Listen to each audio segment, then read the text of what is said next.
is the Balcony Life Podcast.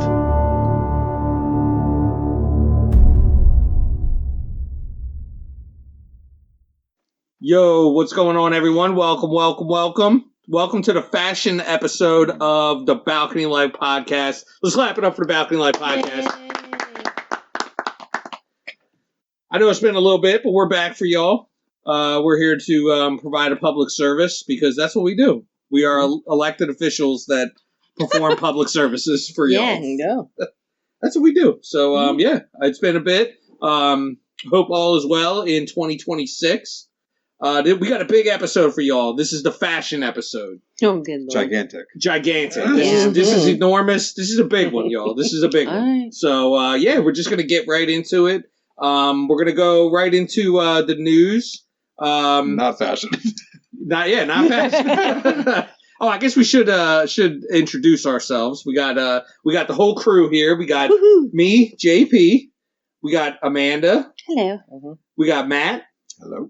And we got Lori. Hey. Yo. So yeah. Hey.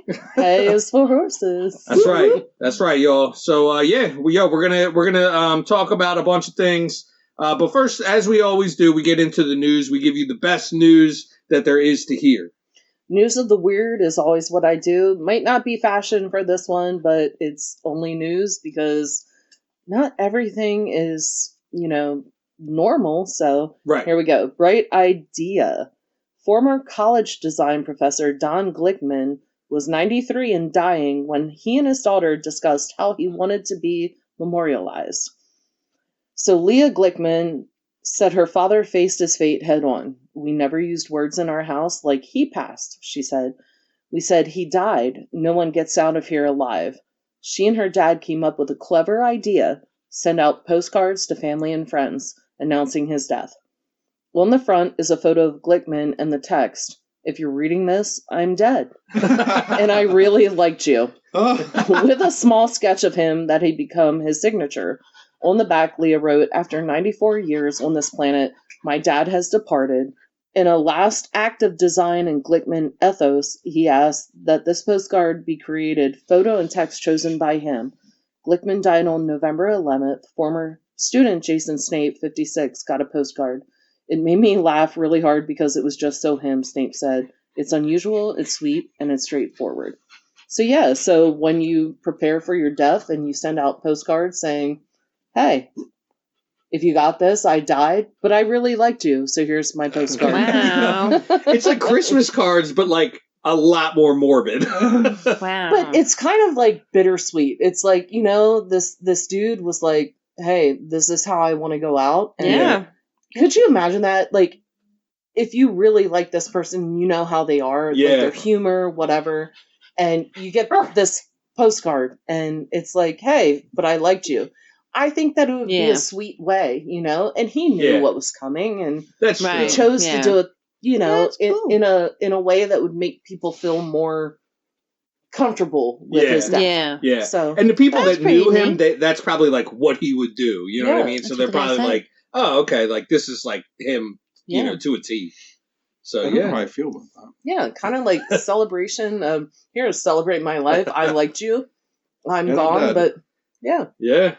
It's kind of, it's cool. It's a pretty cool It's different. thing. I mean, I don't think I have heat with it. I don't think it's not that crazy. I mean, if that's the way he wanted. Yeah. So be it. It's not really that different than like prayer cards, mass cards or whatever. Like when you go to like a funeral, they'll have like the little prayer cards or whatever with the people on it. There you go and you can pick it up. This was mailed to you. Well, I mean, it's not that different though. You know what I mean? Like, No.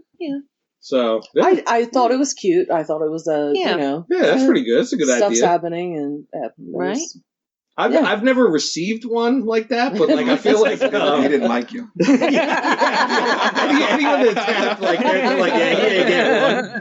Oh no, I've seen an obituary of a former elementary friend that I had that a parent passed, and there was some situations involved, and I guess a stepdaughter of the father put out a really horrible obituary towards the mother Oh gosh. and some of the kids, and it was just like it was crazy. Oh. And it wasn't too long ago, and when I saw it, I was like, oh shit. Yo, they got flamed in that thing. And Wow. it was kind of a prominent lawyer Oh in wow. York. And it was like, ooh, like Dang. I won't say more, but it was shocking that they actually put this out, but it was a stepdaughter. And Okay. it's like, Wow. but at the same time, she probably knew though. Do you know what I mean? Like she knew that person, so like for her to say that, it's like, that's her truth. You know what I mean? That's but her. there was a lot of other stuff that I don't think she understood previous to that, because I never knew the stepdaughter, because she ended up taking over the law firm after nobody else wanted it from the father. I'm not gonna go. If the more I put out there, the more I'm sure people might understand who I'm talking about. People might be able to do their Googles. Yeah, it was shocking. All So right. Oh wow. yeah, so Okay. I'd rather have that than somebody sit there and talk shit on me and my family. True. Yeah. Yeah. It's a different way to to end it. The chapter on somebody. I don't think I so. want a obituary. No. Do you have to have them? You don't know. You don't. Like it's just a. I don't think it's anyone's business. It was a thing. If the people that know will know. Yeah, exactly. Right. And sometimes they make them super generic. It's like, this person passed, like. Or they just have a statement, obituary. Right, yeah. Here's the whatever, and if you want to do something, give flowers to so and so, or Yeah. I live pass a pretty money to private whatever. life. Yeah. I wouldn't want that to change in my death. Right. I get it. I get it. Here, plant a tree, Lord. put me under I it. didn't need you to If you know want to anything visit about life me, when I was visit alive. I my don't need tree. you to know. that's kind of how my dad was. Like, he didn't really want a whole lot of stuff. You know what I mean? It was just very, like, straightforward. Just like, there it is. I get it, but to it. me, it's also like dependent on the living. Yeah. You pass, and you have to just be able to understand that the people that you leave behind are wanting to do what they need to do to, to grieve, to celebrate. Yeah, celebrate your life, whatever. I get it. Yeah. But you know what? Sometimes, just not having something, let that up to the people behind you. Yeah. If you don't have the money, they can do whatever they want for you. Hopefully it's not a bad thing, but let them do, like however you want to be buried. If you want cremated, blah, blah, blah. That's up to you. Put in a Folgers can and just tossed off a cliff. But that's up to you. But at least sit there and say however you guys want to grieve me or celebrate my life. You guys do what you want. Yeah. It's to each their own. I feel like there's no wrong way to do it. Yeah. No, I would just sit there and be like, at least celebrate the time you had with me. Don't grieve too much, because you'll get past me in like a year or two. You'll forget about me. It's all good. It's all good. I want to be. You'll move on. I don't know. If I'm old, I might have Alzheimer's, and I might forget you in a day. I want to be laid in state in the square in York City. Just put me in the square, and I want to lay in state for like a month. So people can piss on you. That's right. That's great. Yep. Oh my God. I want to be like in a big glass box and just like lay there, and like people can come up and do whatever. Like, Oh, gosh. That's so since this is a fashion episode, what are you buried in? Good question. Bury me with the low on. You know what I mean? Bury me with a the permanent low. sleep. I would prefer to sleep how I like to sleep, and that's with nothing on it. I want to be comfortable in the long sleep. I want to be comfortable. Again, don't change how I live my life. Don't spend a lot of money on my wardrobe. I do have one more. Okay. So, speaking of passing, researchers at the University of Maryland have developed a new technology to, yes, it's true, count the number of times people pass gas each day. Oh, Lord. The New York Post reported on February 10th that previously scientists believed people tooted on average 14 times a day. That sounds about right. But UMD reported that the number is more like 32 times a day. Oh, dang. Double that. The team created smart underwear, a wearable device. Oh, my Lord. That snaps into regular underwear and detects increased hydrogen levels. They say the previous lower estimates were based on self-reporting and people's varying ideas of what counts as flatulence. UMD is actually looking for participants for its human Flatus Atlas, which will measure the gas patterns of hundreds of people, in Dang. case you're interested. All right. Yeah. Dang. Who's signing up? Yeah, who's signing up? That's sort of fashion-esque. Yeah. Yeah. Smart underwear. Underwear. Smart underwear. Yeah. Yeah, Smart underwear. Smart Are underwear. they comfortable? Like, I don't know. does it matter? You gonna sign up? Like, do we really have to do a study on this? Like, hey Google, get rid of the brown stain. Oh, That's God. gross. Oh, Lordy, have mercy. No. How is it smart? Like, you can set the humidity of your drawers? Like, yo, I needed a little more humid down there, a little less humid. No, like, If you have a brown stain, it's because you either didn't wipe, Oh, my Lord. yo, yellow in the front, brown in you the farted back. because you didn't shit correctly the first time. Come on. Shit correctly. You didn't get it all out. Ugh. Like, I don't. Oh, my I goodness. just don't understand what makes it smart underwear. Because It it senses. tracks the... Can I check my email with it? No. You have just shat your pants. Like, You oh, have God, shit. like, You have shit. Yeah, like I just sharded, but I did complete 3 emails. Oh, can guys put that on their iWatch? Like how many rotations of What is it flatulence they doing had? down there? Like, what is it keeping track of? Right. The hydrogen. The I gas thought is like hydrogen is something that's a good thing for people. something that comes out Well, your butt. Let's just say this: defecating and freaking all of that stuff is normal. It's normal. Why? Yeah, it's normal. These are the grossest words I've ever heard in my life. Yeah. Defecate. Defecating? Yeah. That sounds awful. Yeah. Yeah, it's pretty bad. Flatulent? Flatulate. Flatulence. You farted. Yeah. You farted. You shat your pants. It's okay. Do you think like the underwear is just like, how did You I get shat. this job? Yes. It's like, this is the last thing I wanted to do when I grew up. I'm measuring hydrogen levels next to someone's asshole. Why though? Dioxide. Oh my Why do we want to know Sulfur. that? I Right, don't that's know. what I mean. Yeah, I what's think the whole they're- purpose? Like, we can study something a little more helpful, or is there something helpful about how much you fart all day? Well, I think it's also because of how people eat. You know, Yeah, Yeah. yeah definitely. I was just wondering. as I'm sitting there belching. Sorry. Wrong end, Lori. Wrong end. Yes, I'm sorry. Let me. You didn't Let want me your try smart different. underwear to record that? Smart underwear. Unfortunately, we had Mexican, and you know, Hydrogen so lewels are high. Yeah. they're Yo. coming out my top. Sorry. Yo, we got all the hydrogen right now. Woo! We could fill up a Goodyear blimp right now with all the hydrogen. Oh But my see, goodness. that's another thing, though. I think, like, I also feel like everybody loves a good fart story. True. My dad So- hates them. Well, some people don't, but I Yeah. say, you know, it breaks the ice. It does. It's something like everyone Breaks can the laugh air. at. Yeah. It breaks the air. Breaks the wind. Catch So, that yeah. cheese. Yeah. Yeah. All right. So, all right. All right. So that was some pretty good news right there. I feel like that's, we put y'all on to some good Yeah. news there. Yeah. What do we got for topics? We'll go into topics next.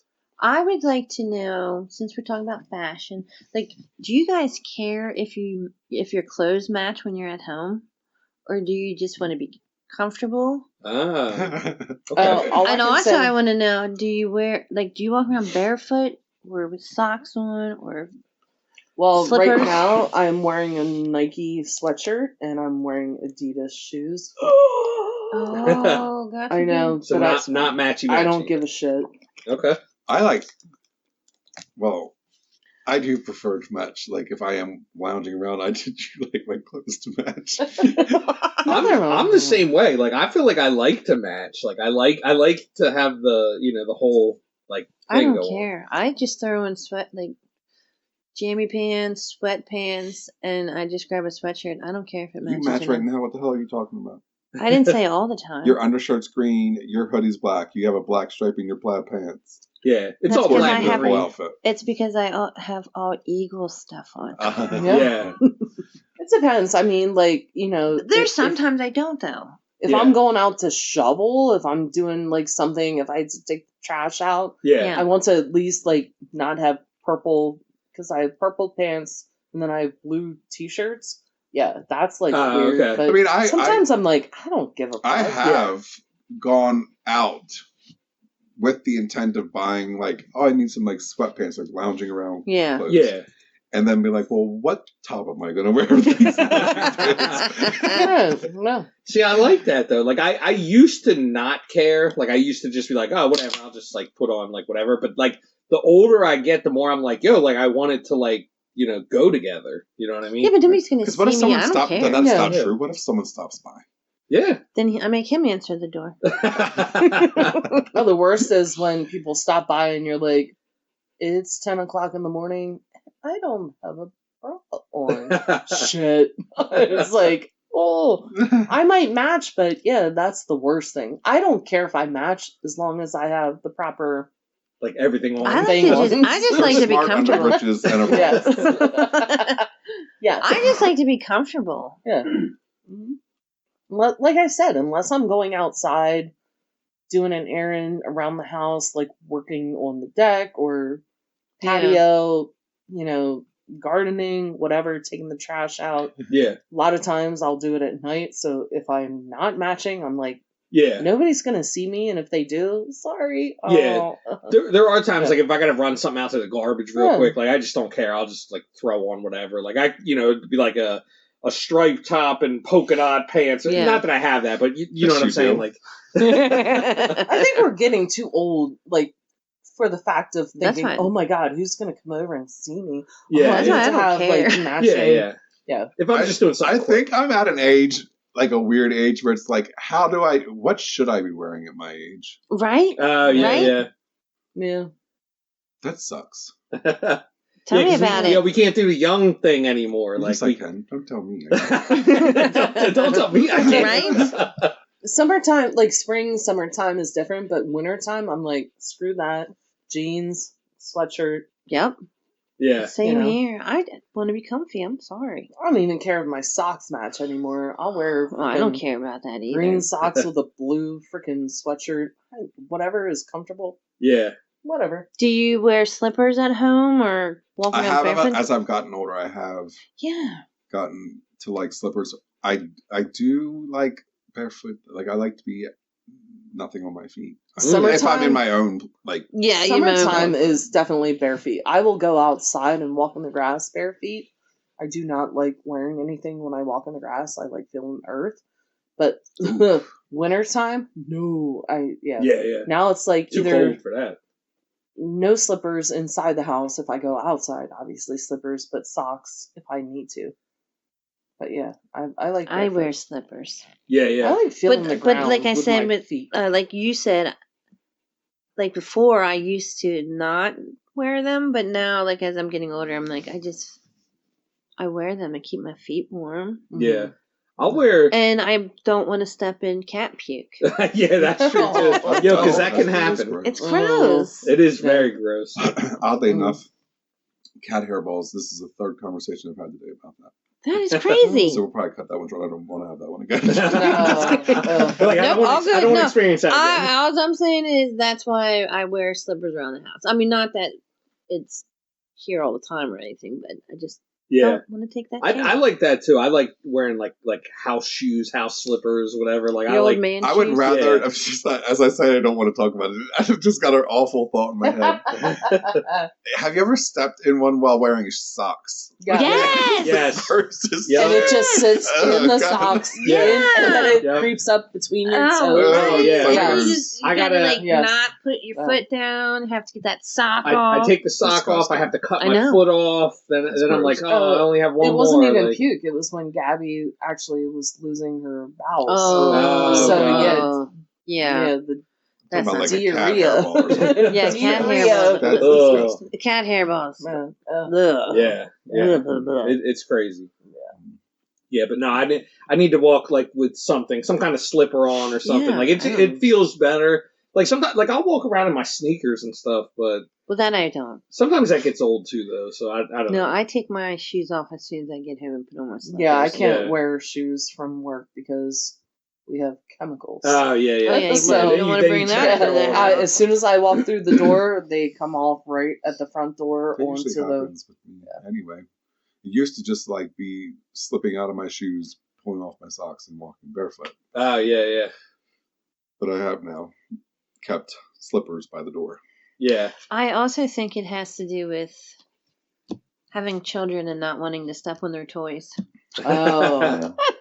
Yeah, that's true. Yeah. I Some mean, people they're do like older the now. like I the mean, slides, which I have a question about slides on the fashion kick. okay.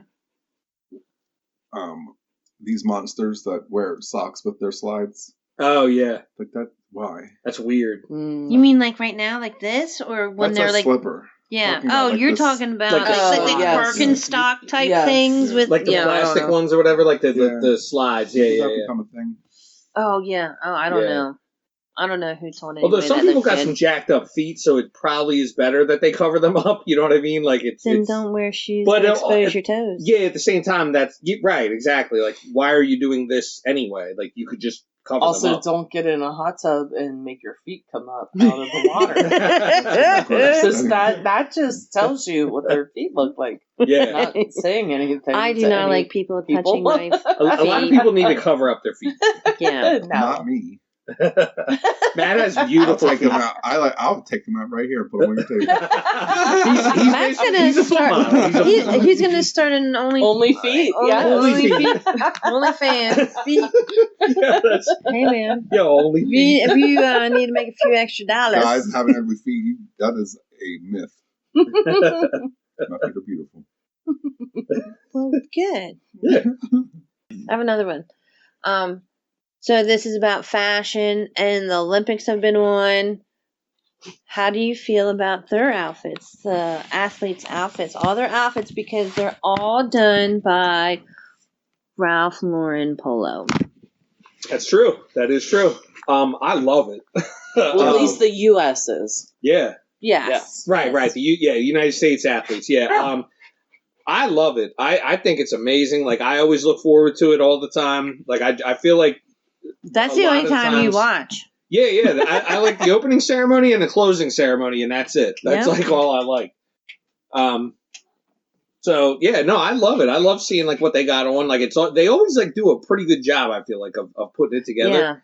Yeah.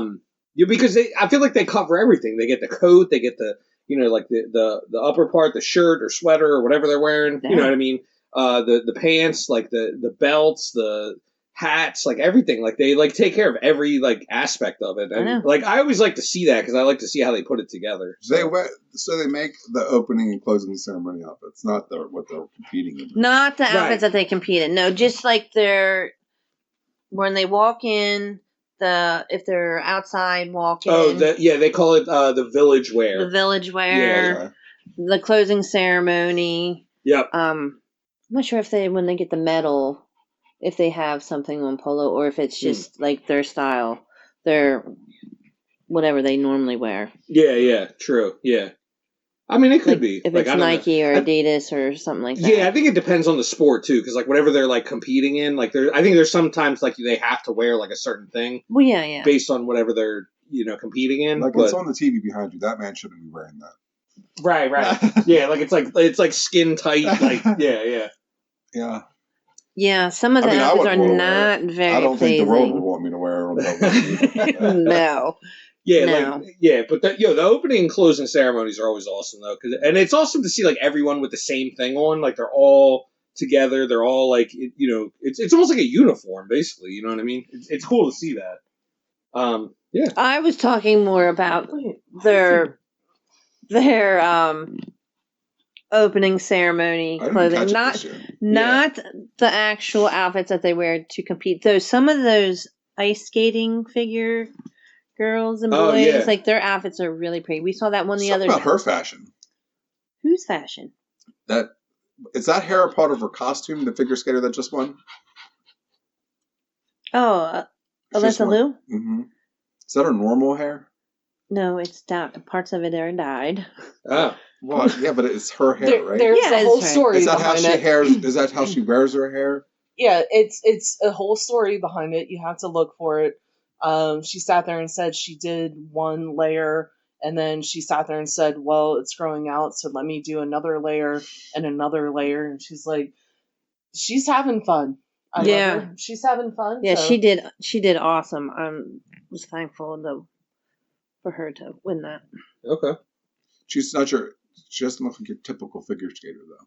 No. Yeah. Not that No, I'm she not was saying in- it's a bad thing, She I'm was saying- in it Yeah. before, Yes. and then she took like a Mhm. 2.5 years off, or a year and I think it was like 2.5 years off, and then decided to come back. She retired after her first round because it was like just too much pressure. So Mental, yeah.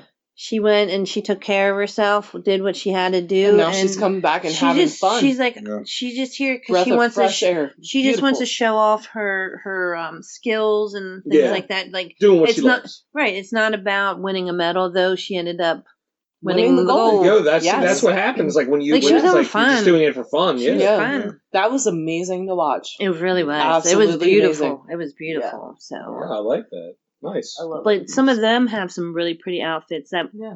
the one we saw the other day, her back, the Oh, way yeah. that the lines were on her dress, it looked like two people there, like getting ready to kiss. Yeah, that was so Yeah. cool. I'd never seen anything It like was that. really Like do pretty. that on the back like that. Like that Yeah. was just like such a cool idea to do it like that. That was a good design. Never Good saw costume. anything like that. Yeah. So. Yeah. All right. Yeah, there we go. Snoop Dogg. And his- he's just amazing, Snoop Dogg. Oh yeah. We're watching it right now. I like his outfits. Oh, he's always like Oh my gosh. every outfit is like super loud. I love it. Yeah, but he has all of the Olympic, Mhm. the people on his Yeah. outfits. How much do you think that took to make all of that? That's crazy, and it's specific for him. Yeah. That is He's awesome. tall too. Like he's real tall. So it's like Yeah. that's crazy. But I wonder, like, after, like, does he give it to Oh no. Oh, to the maybe people? yeah. Like, you think he's ever gonna wear it again? I'd be like, here, love, take Yeah, this. right, You know? right. Yeah, true. Sign it and give it to him. Yeah. Oh, that'd be Who knows? crazy. That's but it, yeah. Yeah. He's out there repping though. Snoop Dogg sledding. Yeah. I have a topic. Okay. So, my topic is why is it now like why is there this fad with buying things like clothing, especially online? Because I just had something terrible. You guys know where I bought a hoodie Oh Yeah. yeah. and it looks nothing like the picture. Yeah. Where they're using AI pictures. Right. How are we supposed to know Yeah. what is real and what is not? Right. I think I've seen those things. Like they'll have like ads and stuff, and it'll be like, yeah. It's sometimes it's hard to tell or whatever because I've seen like a lot of polo stuff like that. They'll try to sell like fake polo, Yeah. and it's like, yo, this is not real. You know what I mean? It's hard to tell sometimes. I think sometimes it's like you have to kind of look at like where you're buying it from. Like I think, if it's like I don't know, whatever, like Jim's internet site or whatever, Well, like here's that, then the it's thing. like, But here's the thing with that. Okay, so you have all of these other countries that mass produce clothing. So you have China, you have Jakarta, you have India, you have, I think they're Pakistan, yeah, all those places. So they mass produce clothing. If you see the Amazon, even Shein, all of Temu, whatever the fuck you want to call it. yeah. All these places. So all they do is they mass produce these clothing, and you can be a merchandiser and buy wholesale. Okay. And some of these people, me and you, Amanda, have actually been to one of these parties where they had people selling clothing. Yeah. But all they have to do is be a merchandiser, and as long as they can mass produce all of this and buy a lot of these clothing, Yeah. you can actually just sew your own label onto it. So it's the same clothing, mass produced Just by the slap same a different but label yeah, on. yes, Yeah. exactly. And you The could ask problem for with that, though, I know. I like It's trying not- to- Women can go. Yeah, you still get to go see it.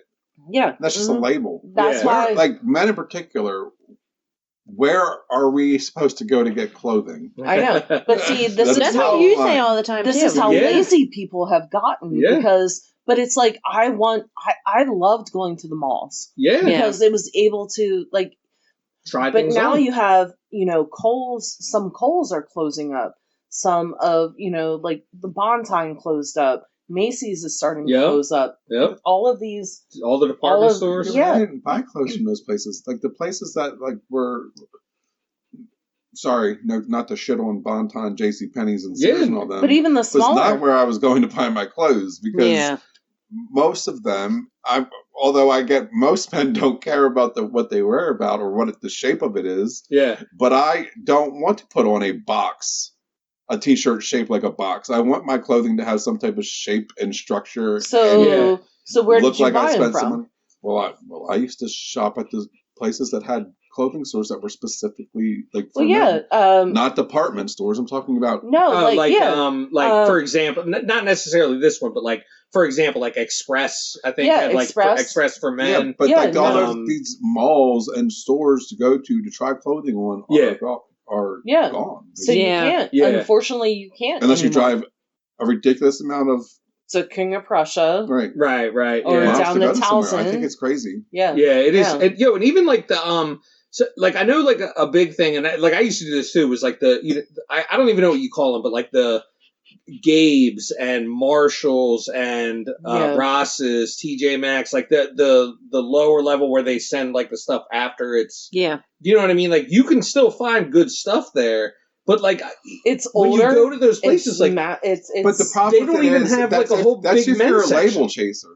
Yeah, but I mean, like I'm just saying, like they don't have all the only same thing ones. You care about is if you are buying something that is such and such a brand, because the reality is those stores aren't getting stuff that they're getting what isn't sold, and it's usually not the good stuff that was. So you're getting a name brand thing, but it's not the hot name brand thing. So it's like I don't give a shit about a label. And they've even condensed their men's section. So like when I go, it's like it used to be like pretty sizable. Now it's like it's just like a little square in there, and there's like 5 shirts. You know what I mean? It's like they don't even have anything anymore. Like, I feel like malls or at least those type of stores are going to come back.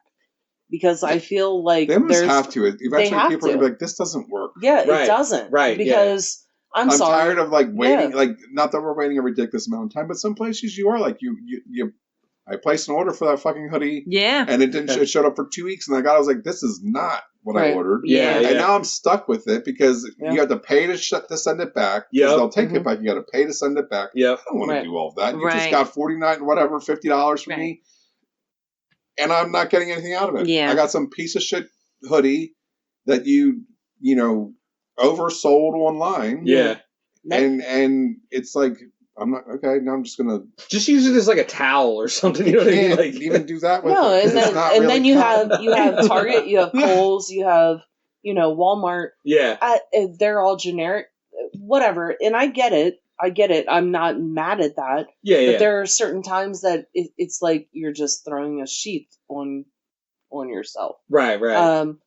But a sheath, just a sheath. Because sometimes it's just a piece of cloth, and it's like this doesn't even look. It's just like a fucking moo-moo on top of you. But so Kohl's York, I worked at East End at one point. Yeah.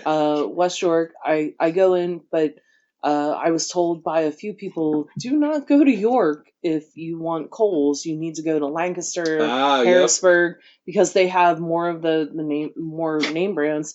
Bonton, or not Bonton, Boscov's used to be a decent Boscov's used to be like pretty good. To. Now you can't. Now it's just it's like all the generic it's crazy. Like I feel like trying to buy clothing at this point, it's like, screw this. This is why I just want to dress comfortable, because where do you go to actually buy like nice, like if I want to like impress, it's not going to be in York County.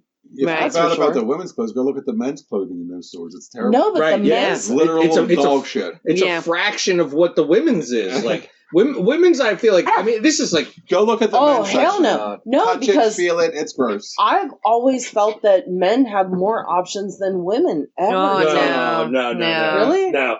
Like, Yeah, you know, no. every store Men I've been have more into- options than women. Are you kidding me? No, yeah, No. women's have like at least 3 to 4 times more amount Okay. of clothes than men Well, do. see, Like, you know, that's why And I have the not price been of men's out. clothing, for as Yeah. badly constructed as it is for Yep. men's clothing, it is so much more expensive right. than women's. You'll pay more for just like a regular whatever men's, like just a collared shirt, Yeah. than you would for like the equivalent for a woman. Right. It'll See, be like then it cheaper. changed because back in the day, like, men's, it was like, you could, Like if a man's going to go buy a decent quality outfit, like something that is to me wearable, that's nice, that's comfortable, that breathes. Yeah. see, You like, better be ready to drop like 150 to 175. see, I think Yep, this yep. is Yeah, like that's how it is. COVID shit.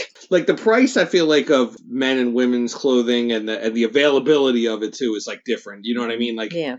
it does feel like men are like a little bit more expensive, but I feel like it's because there's not enough like selection. Do you know what I mean? Like there's not enough stuff. Like so it's like with women's, like there's more stuff. Like you walk into like a department store or whatever, like the women's section's huge. There's tons of like different options, and they don't charge as much because they know that they're gonna like make it up based on volume. I feel like that. I don't know. That's the way I think it is. But, Okay. I just don't like quality is an issue for Yeah. me in what's available for men. Like in this area, I'll say like yeah. it's different. I guess when you're in the city. When I lived in DC, it was very different. You could go anywhere and get clothing, Yeah. but it's just like you get these T-shirts. The collars are all stretched out. Yeah. There's no structure at all. Yep. It's like, do men not care that much about what they? It's like, you know what I mean? The jeans, like sometimes, like will be all weird. Like it's like the leg will be like too Like, long. why is or the side seam like in the front of my leg? I don't understand. Like, yeah, what has happened here? everything's like irregular. Like everything. You guys just get the leftover parts I from just our don't clothing. That's But what it they is. Charge so much for it. Like, Yeah. ugh. And it's like, here's the question: like, is it just this area is like that, or is this everywhere? It's becoming the norm. I don't know. You know what I mean? It's like I don't know what the answer is. I don't know. Who knows? So, all right, I got 2 topics. Here, the first one I got: how would you describe your own style? How would you describe it? Comfy and cozy. That's yours, comfy Yes. and cozy, Yep. A Amanda. product of my environment. Because Okay. again, there isn't how I dress now compared to how I used to dress when I lived into like a city where I had access to clothing. Yeah. It was very different. Yeah. It's like just you're like- you're dressing for whatever thing that you're in or whatever, like whatever event that you're at or whatever, like you're going, like functional, I guess. Me? Yeah. Functional? It's what is available to me. Okay. Here. And then again, if say there's an event coming up or something like that, then Yeah. or like I'm going somewhere and I want to dress up or something, I'm not going to York for it. That's for Yeah. sure. Yeah. Mhm. That makes sense. Mhm. I'm Yeah. going to like Lancaster, or a lot of times I'm going to Baltimore. Or, Yeah.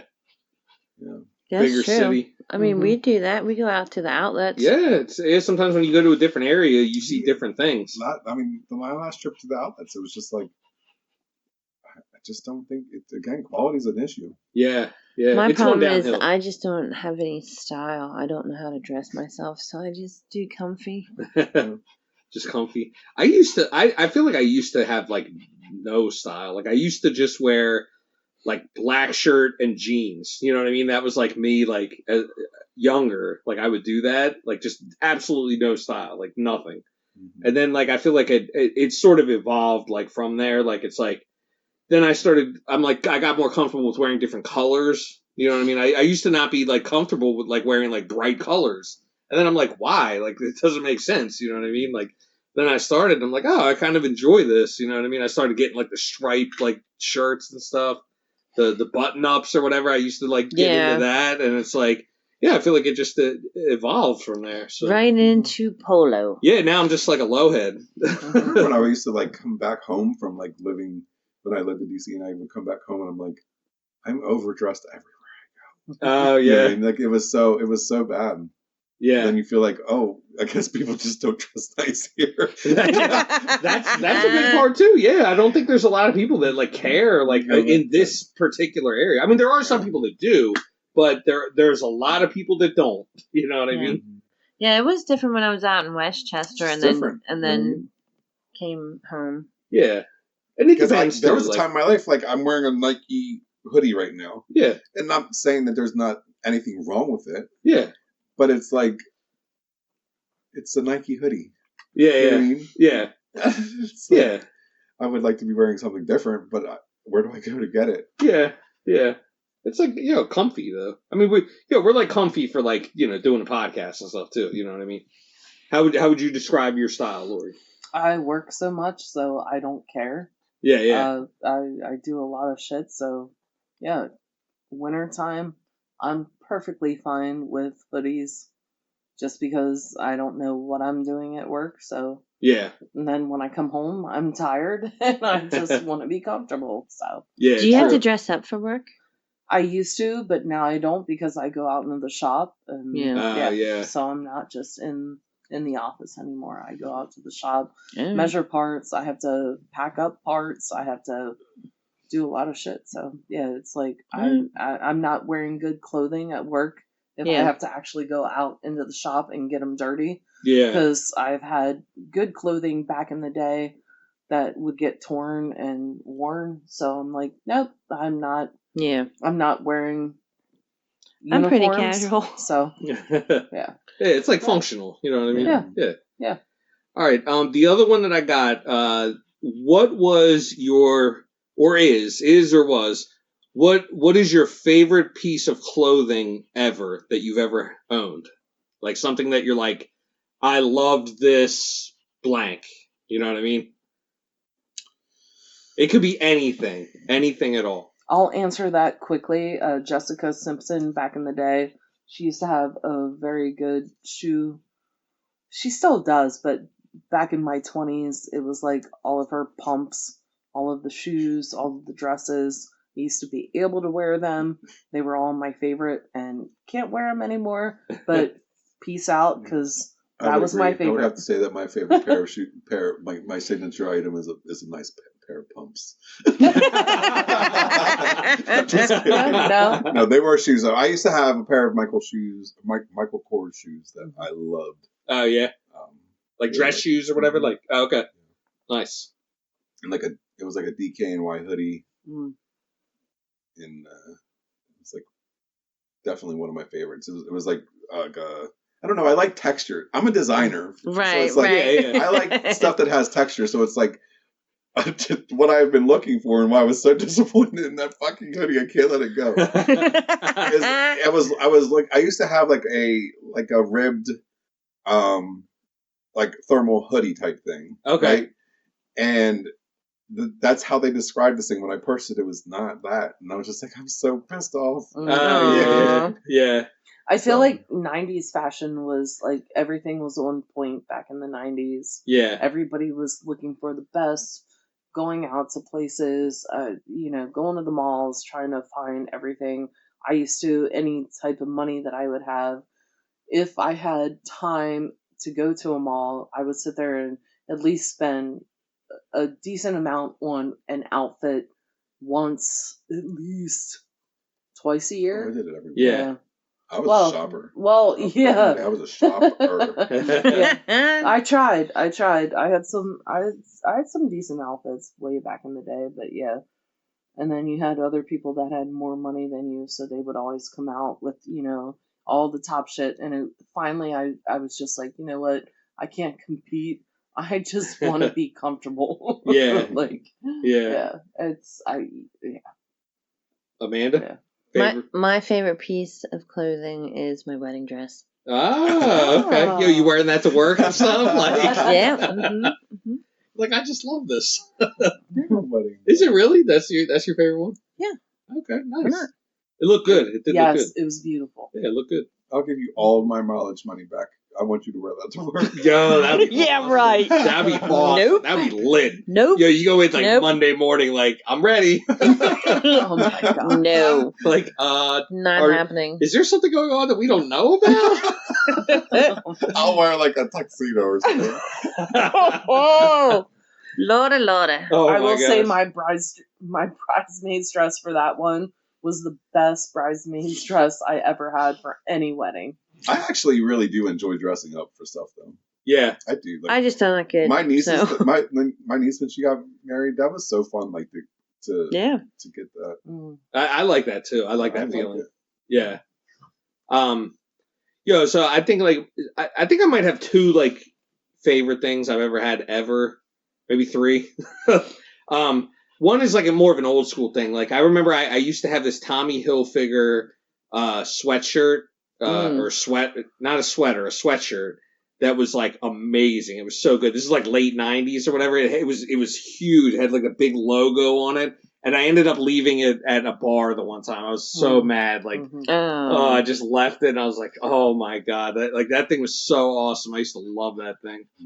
Nowadays, it's probably like the Snow Beach or the Crest shirt, I feel like. The big Crest, like, Surprise. gaudy, like, you know what I mean? I think that's like that's the favorites now. You know?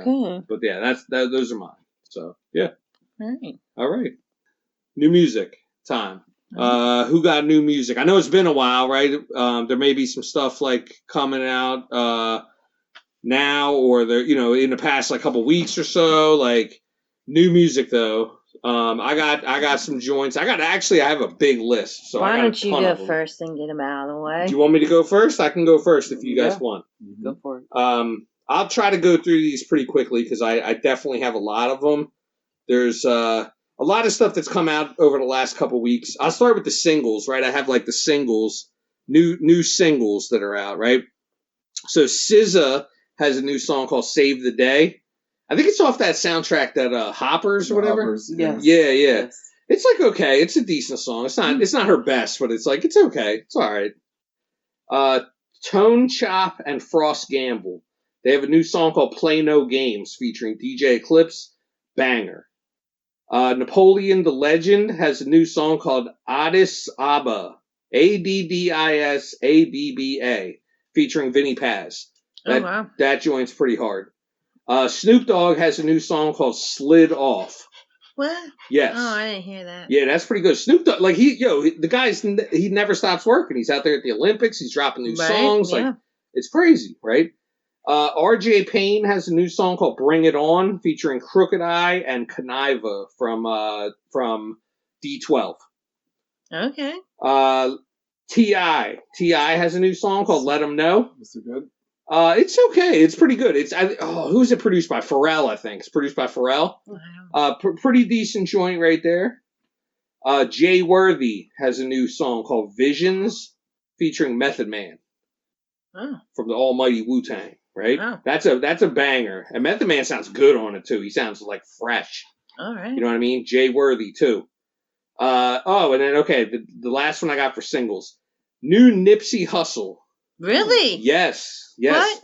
Nipsey Hussle, Wow. and I don't know if I'm saying this correctly. If I'm mispronouncing it, I'm sorry. Bino Ridox. That's definitely wrong. Yeah.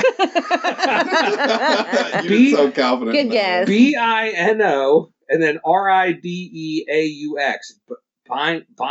Bino, Ridox. I don't know. I'm not sure. Okay. But the name of the song is called Reckless. It's pretty good. It's like it's sad because like Nipsey's gone, Yeah. but it's also like cool to hear new Nipsey. You know what I mean? Yeah, that's crazy. Yeah, it's kind of crazy. They have like a joint album that's going to be coming out, so that's the first single off that album. Okay, all right. Let me blow through these albums because there's a ton of them. All right, first one I got Ella May. Do You Still Love Me? That was good. Slamming. Very solid. Yeah. Very solid. That was good. I love her voice. Like she's so good. Next one I got Lecrae. He's like a Christian rapper, right? Huh? He has Reconstruction Second Story. So he had an album called Reconstruction This is like kind of like a deluxe version. I think there's like 7 new tracks on it. Mhm. It's like okay. Like I don't love him, but I don't hate him either. You know what I mean? He's okay. Like he's got some alright stuff on there. Let's see, Mr. Green, right? The producer, Mr. Green. He has an instrumental album called Shalom 5000 Part 3. Wow. So big shout out to Mr. Green. Short side story. Mr. Green came to visit me when I was in the hospital. I was gonna say that. Yes. Yep. That's So right. big shout out to Mr. Green. That's a solid crazy. dude right there. And the album is crazy, right? He takes like old school like Jewish music and makes it into like rap beats. Like it's awesome. Wow. You know what I mean? He's super creative. Next one I got Maya Lansky. He is from the Wu Syndicate, which is kind of like a little offshoot of the Wu-Tang. They're like kind of like underneath the big Wu-Tang umbrella. Yeah. He has a new solo album called Iron Curtain. It's okay. It's all right. Huss Kingpin has a new album called Portis Huss 2, Bonus Portis. So he takes Portishead tracks, right? And they like kind of like remix them a little bit. Like they sample like Portishead music, Oh, wow. and then he raps over it, right? Interesting. Yeah. Yeah, You might 'cause like that. I'm like sitting here like I know that. Yo, like you All right. might be into that. You might recognize some of the beats like by listening to it, you know? All right, El Camino and Ill Tone Beats have a new album called God Is Love. Mid. The God Fahim, right? He's got 2 new albums. This is how long it's been. He dropped 2, right? Wow. He has one with Nicholas Craven. Nicholas Craven is a producer. He's amazing. It's called Ultimate Dump God 2. That one's pretty good. And then the God Fahim also has one called The Dark Shogun Saga Volume 3. Both pretty good, pretty solid. Wow. I like them. Fashawn has 2 new albums. The first one is with Sir Veterano. That's a producer. All Hail the King 2. Mid. Fashawn and Drega 33. That's another producer, Drega 33. He's pretty dope. I like that dude. They have a new album called Lost Pages. It's okay, not bad. Fashawn is good on the mic. Drega 33 is pretty decent with the beats. Overall, not bad. Wiz Khalifa has a new album called Chaotic. That's pretty good. I like Wiz Khalifa. He's fun. You know what I mean? It's nothing crazy. It's not classic, but it's a good listen. Mm-hmm. Rock Marciano has a new album called 656. That one's pretty good. He's good with the lyrics. He's like very like off center, I think. You know what I mean? He's like not your average rapper. Like he doesn't rap like everyone else, but it's still pretty decent.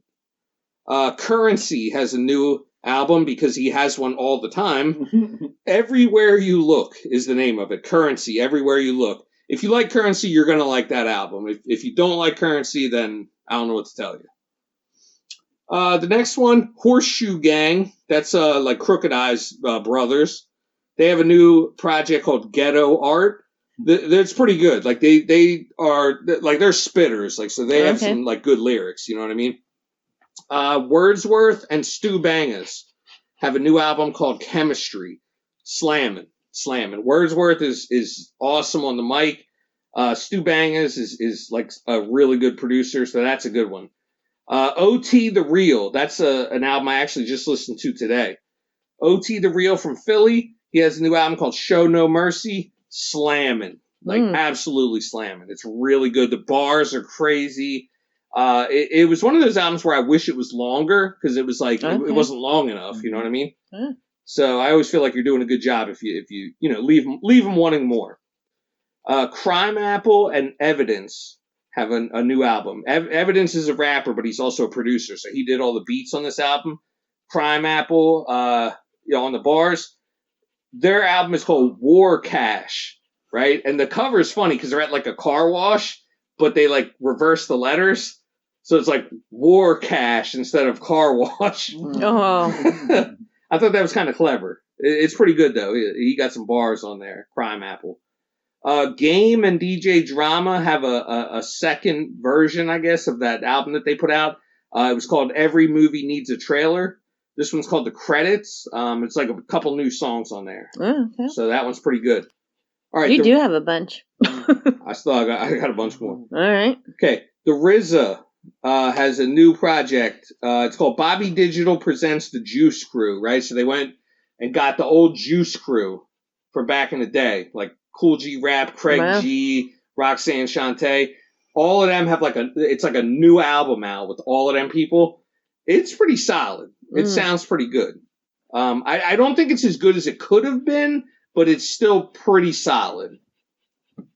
Another one, Ransom, Boldy James, and Nicholas Craven have a new project called Salvation for the Wicked. That album is pretty good. That's slamming. Ransom is crazy with the bars. That guy's like unstoppable, I feel like. Boldy James has he has like a weird delivery, but you either like him or you don't. Yeah. That's kind of like how he is, right? All right, J. Cole. I'm getting into the bigger ones as I go along here. J. Cole. This was hugely, highly anticipated, right? He put out an album with DJ Clue. There's too many, there's too much stuff here. J. Cole and DJ Clue, they put out a project called Birthday Blizzard 26, right? That was like the teaser for the album. Yeah. It's like, I think, 4 tracks. He's just rapping over old classic beats. Murders it. Like, it sounds so good, right? He's rapping over like old Jay-Z beats and stuff, like just kills it. So, which made me hyped for the album, right? The album, The Fall Off, came out. It's a double disc, right? It's not very good. It's not very good. Sorry. It's super mid. There's a couple times where he has like some really good bars. I think there's some good like topics that he has for songs. Like you know what I mean? He's like there's some good like themes that he has for some songs, but that's about it. It's not as good as it seems. It's not a very good way to go out. Daz Dillinger from the Dog Pound has a new album called Valentine's Day, the album. It's pretty good, man. He's good. He's good at making radio friendly tracks. Like he's very good at coming out with songs that like would appeal to the masses. Like I feel like that's like a talent that he has. And the whole album is like that. Like it sounds great. Like you could probably play it on the radio. The only one that I didn't listen to, Dave East and Scram Jones have a new album called For the Love Too. I didn't get a chance to hear that one yet, but Dave East is always like pretty good, so I'd have high hopes for that. RJ Payne and Drega33, the producer, Cinematic Pain. I listened to that one. RJ Payne is crazy with the bars. Like he's unstoppable. 5 stars for the bars. The beats are pretty decent, pretty good. Chino XL has an album, Prelude to the Mantis. Right, so he passed away. This is like I think his 4th posthumous album. Wow. It's pretty good. It's pretty good. Like I mean, lyrics are crazy. It's insane. Big rest in peace to Chino XL. Like it sucks. He committed suicide. So it's just terrible. Like I just wish that wouldn't have happened. Right. And when you hear like how good he was, it's like you almost feel like you got robbed. You know what I mean? Yeah. Let's see. Next one, Razkaz has a new album called Leopard Eats Face. Leopard Eats Face? Leopard Eats Face. Good lord. Slamming.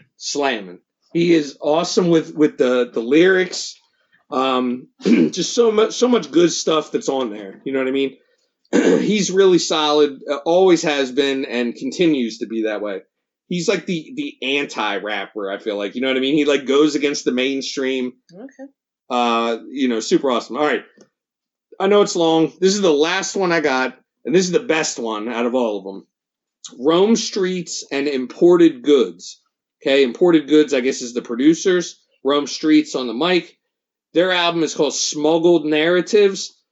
Ungodly good. It's so good. Every track plays through amazingly. I would give it like 4.5 out of 5. Wow. Slamming. Smuggled Narratives. That's the one to check out of all of them. Rome Streets, Smuggled Narratives, like, oh, it's insane. It's so good. Wow. Can't get enough of it. All right. I've actually listened to that album like quite a few times, I feel like. Yeah? Yeah, it's I can't turn it off. That's how good it is. So yeah, big shout out to Rome Streets. So yeah, that's what I got for new music. I know that was a lot, but I've been saving up for a while, so Yeah. that's what I got. What about you, Amanda? I don't ever have any Amanda music. never has new Nothing. Nope. music. This is not my segment. So I don't have like reviews on them. I just know that there's some things that came out that I am going to check out just because I'm was or am a fan of them. Yeah. But like Mumford and Sons just had a new album come out. Not that I'm going to check this one out, but Hilary Duff has one out. Oh, wow. I think I did see that she dropped one. Luck or something. Mumford and Sons was prize fighter, or is prize fighter. There are some things, so like, because again, I'm so desperate to find something, and I'm like, maybe I need to just switch up genres that are not my normal. Yeah. So, Foo Fighters has a new song out. Really? 21 Pilots has a new song out. Okay. U2 has, I think, a whole new album out. I saw that. Yeah, I was surprised by that. I didn't know that they were still active. Yeah. I was kind of surprised So by I'm that. thinking I'm gonna, because I think Ed Sheeran cameoed on that. Okay. I'll be So, willing to hear that. I like Ed Sheeran. Yeah. Nick Jonas has something new out. Oh, I didn't know that. Okay. So I have to check that it's out. called Sunday Best. Okay. Is it? It's an album? Mm-hmm. Oh wow. So those are all ones I'm going to be checking out. And then I know Tiesto, because for your EDM Yes. fans, has something out. It's called Beautiful Places. I caught a bit of it earlier today, and I was pretty, satisfied with it. I guess you would say. Okay. Nice. It tickled your fancy. It tickled my fancy a little bit. It's not their best, but it'll do. Okay. I like that. So, what about you, Lori? Anything new? Elenium, they have some singles that came out. I love Elenium. There's a bunch of different things. I haven't been able to listen to a lot of music. Right, Teddy? Yeah, I haven't been able to listen to a lot of music, but there's some good stuff out. I can't elaborate. I'm sorry, guys. It's all good. You're good. It sucks. It's always lighter. I feel like in the beginning of the year, like there's not like a ton of stuff. Like I've been saving stuff up since like there's probably stuff that came out in December, like Okay, January. You know what I mean? Whoa, that was Yeah, there was a lot. You thought that was light? Normally, when I'm at work, I can, at least we are so busy. I can't listen to anything on my earpods. I can't even put music on. Yeah. Because we are so chaotic. Yeah. It's crazy. So I can't wait for spring to come. Listen to some good music on the side, like on the weekends, type of shit. Hopefully. Everybody says it's a blessing to be busy.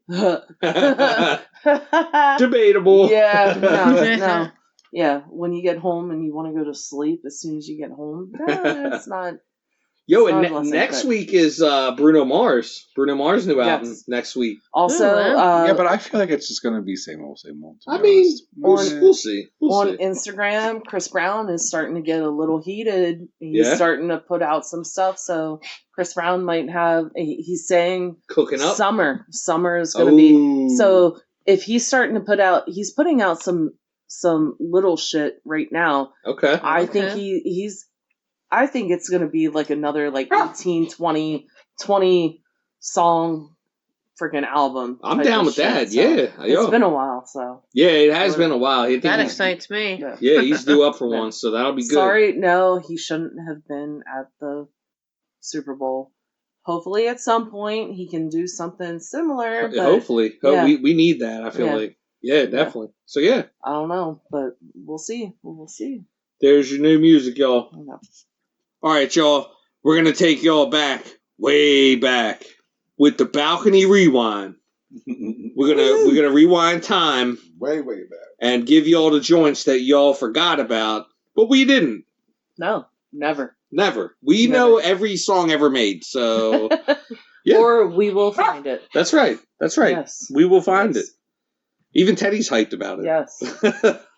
All right, so who wants to go first on this one? Teddy, who let the dogs out? That's Teddy's contribution. Yes. Teddy's like, who let the dogs out? Yes, we will never forget that, Teddy. Yes. All right. All right.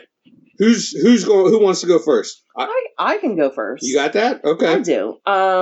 So the beautiful ones. There was back in the 90s, early 2000s, beautiful ones. Mariah Carey, Drew Hill, Cisco, all that shit. But the actual original is Prince, the beautiful ones, and his version is the best. Yeah. And the only. Mariah Carey and Cisco's is pretty good. It's but good. I loved it when it came out, and then when I heard Prince's version, I was like, "Shit! Why does he give his songs away? Right. Why Yeah. in the fuck does he?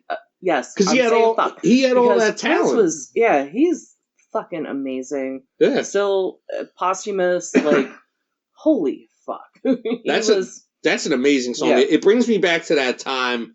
Like of watching that movie, like the whole feeling of like that movie. Yeah, definitely. That's a bang one. It's a banging soundtrack, and that's like a banging song from that soundtrack. Yeah, but the beautiful ones that his like the piano, the dun dun dun, Yeah, like it's 80s. I'm sorry, I'm still fucking stuck in the 80s. I'm enamored with the 80s. I love the shit. I mean, stuff now is pretty good, but you listen to that and they all made their own music. It was not freaking AI. It was not, auto-tune, nothing like that. Like, it was all bands and actual music playing.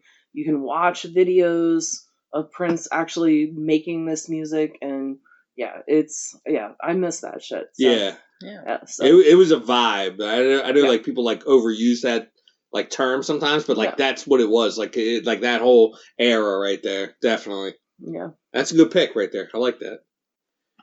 All right. I guess I'll go next. Okay. I'm gonna go with Mariah Carey and Mobb Deep, The Roof. That joint is awesome. I like that joint. I had a little trouble like trying to find like the one that I wanted because I think there's like remixes of it or whatever. But it samples the Mobb Deep joint, like the oh my god, what's it called? I just left my head. Shook Ones. It samples the Shook Ones like beat. Okay. And that's what's in there. And I always feel like that is just. I mean, that beat is amazing, right? But then when you put like Mariah Carey like over top of that singing, it's like it's awesome. You know what I mean? Yeah. It just sounds great, and it's like I don't know. It's just like such a chill song. Like I always feel like it's like I'm gonna listen to that song just chilling up in the room while it's raining outside. Like the rooftop. Like you know what I mean? Like I don't know. I like that joint. It's one to like chill out. I remember when she put that on one of her later albums. Yeah. And it's a good song. Yeah. You know how I feel about Mariah Carey. Right. I love her earlier shit, but that's a good chill. Yeah. Yeah, it was a good song. I like the vibe to it. I like the vibe. Good choice. Yeah. I'm going way back to 2009. Go way back. So bad. I know it seems so far, but it's so good. Back. But, Melanie Fiona. Okay. Give It to Me Right. Or Don't Give It to Me at all. Yes. No, I love that song. Yeah. As soon as you played it, I was like, I knew it. Immediately. Yeah. So that was like the lead single on that album. The album was called The Bridge. Okay. It's not my favorite song on the album, but I think it's the most recognizable song. Yeah. But so. I thought it sounded good. Yeah. I was a big fan. I thought she was like a big throwback. Kind of like a Motown sound. Almost. Okay. Yeah. That was definitely one that was like recognizable. Like when I first heard it, I'm like, oh, I know I heard this before. You know what I mean? And it took me like a minute to kind of like remember like, what's going on. Like what is this song? Like I knew it. You know what I mean? Mm-hmm. But it's not something that they play on the radio today. So it's a song. Listen to it. Like search it out. It's such a good song. Yeah, absolutely. All right. Mine is Your Body by Pretty Ricky. After she put her little chapstick on. Sorry. She knows. We all love this song. Yeah. That's a good one. Thank you. Yeah. Yeah. Oh my gosh. That song, yes. Why did you pick that one? Because I like it. Okay. All right. That's Amanda. But yeah, very very in-depth answer there. Nothing less, nothing more. Just, I like it. I like it. I like it. But it's awesome because you know what? I haven't heard it in a long time, Yeah. and it was like, shit, yeah, Yeah. yeah. Pretty Ricky's awesome. Like it definitely brings me back to like that era when they, were out. Like, you know what I mean? That whole thing.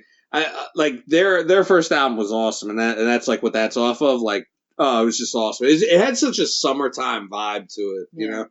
So yeah, definitely a good pick. I like that. Hanging out Pretty with Ricky makes friends. me uncomfortable. Yep. He makes you Grinding at uncomfortable? the bar. Yeah, grinding. Grinding at the Oh bar. my. Grind on me. Like, oh, yeah, all that joint. Yeah. Your body. Your My body. body. Yeah. Yes. Yeah. That was when we were young pups out there. Right. Yeah, nobody knows that scene anymore. Right. Yeah. Yeah. That's like a forgotten time. Like, so frame, this I feel is to anybody that wasn't, well, even still, people that are listening, they might be like, oh shit, I forgot about that. Right. Because Right. nobody does that. Nobody goes to the club anymore. Yeah. It's old school. Pull all these records out and put them Yeah. on again. Like, it's like, yo, it'll take you back to I didn't a have time. that one. You got to hear that one. Put on a whole album. It'll be. It's good. It's a good one. It's Well, a guess good one. what? You go to Balcony Life podcast or the Balcony Life Spotify, Yeah, and we'll have it on there. it's on Yeah. there. Yeah, we'll have all them joints on there. So yeah, check them all out, man. Yeah, take a little trip down memory lane. All right. Provided by us. All right. So that's your balcony rewind. Yay. All right, y'all. Credit, edit, or dead it. The fashion edition. Okay. All I got right. some joints here. I tried to go super high fashion, so we'll see what we can do here with this one. Teddy's hyped about this one. Teddy is hyped. Yes. All right, first one, Louis Vuitton. Louis Vuitton. Credit, edit, or dead it. I feel like Lori might be the only person who may have had one. No, I just know somebody that gave us Louis Vuitton belt buckle to try to plate. Oh my God, Oh, for real? goodness. Wow, yo, they're trying to get it all chromed out or whatever. Well, we can't gold plate, Right. so there's other places that can. But yeah, I won't go into detail. But That's crazy. yeah. For the amount that you can spend on that belt buckle to actually try to plate it, we actually gave a discount because we felt bad. Actually plating something that should not be plated, just buy something new. Yeah.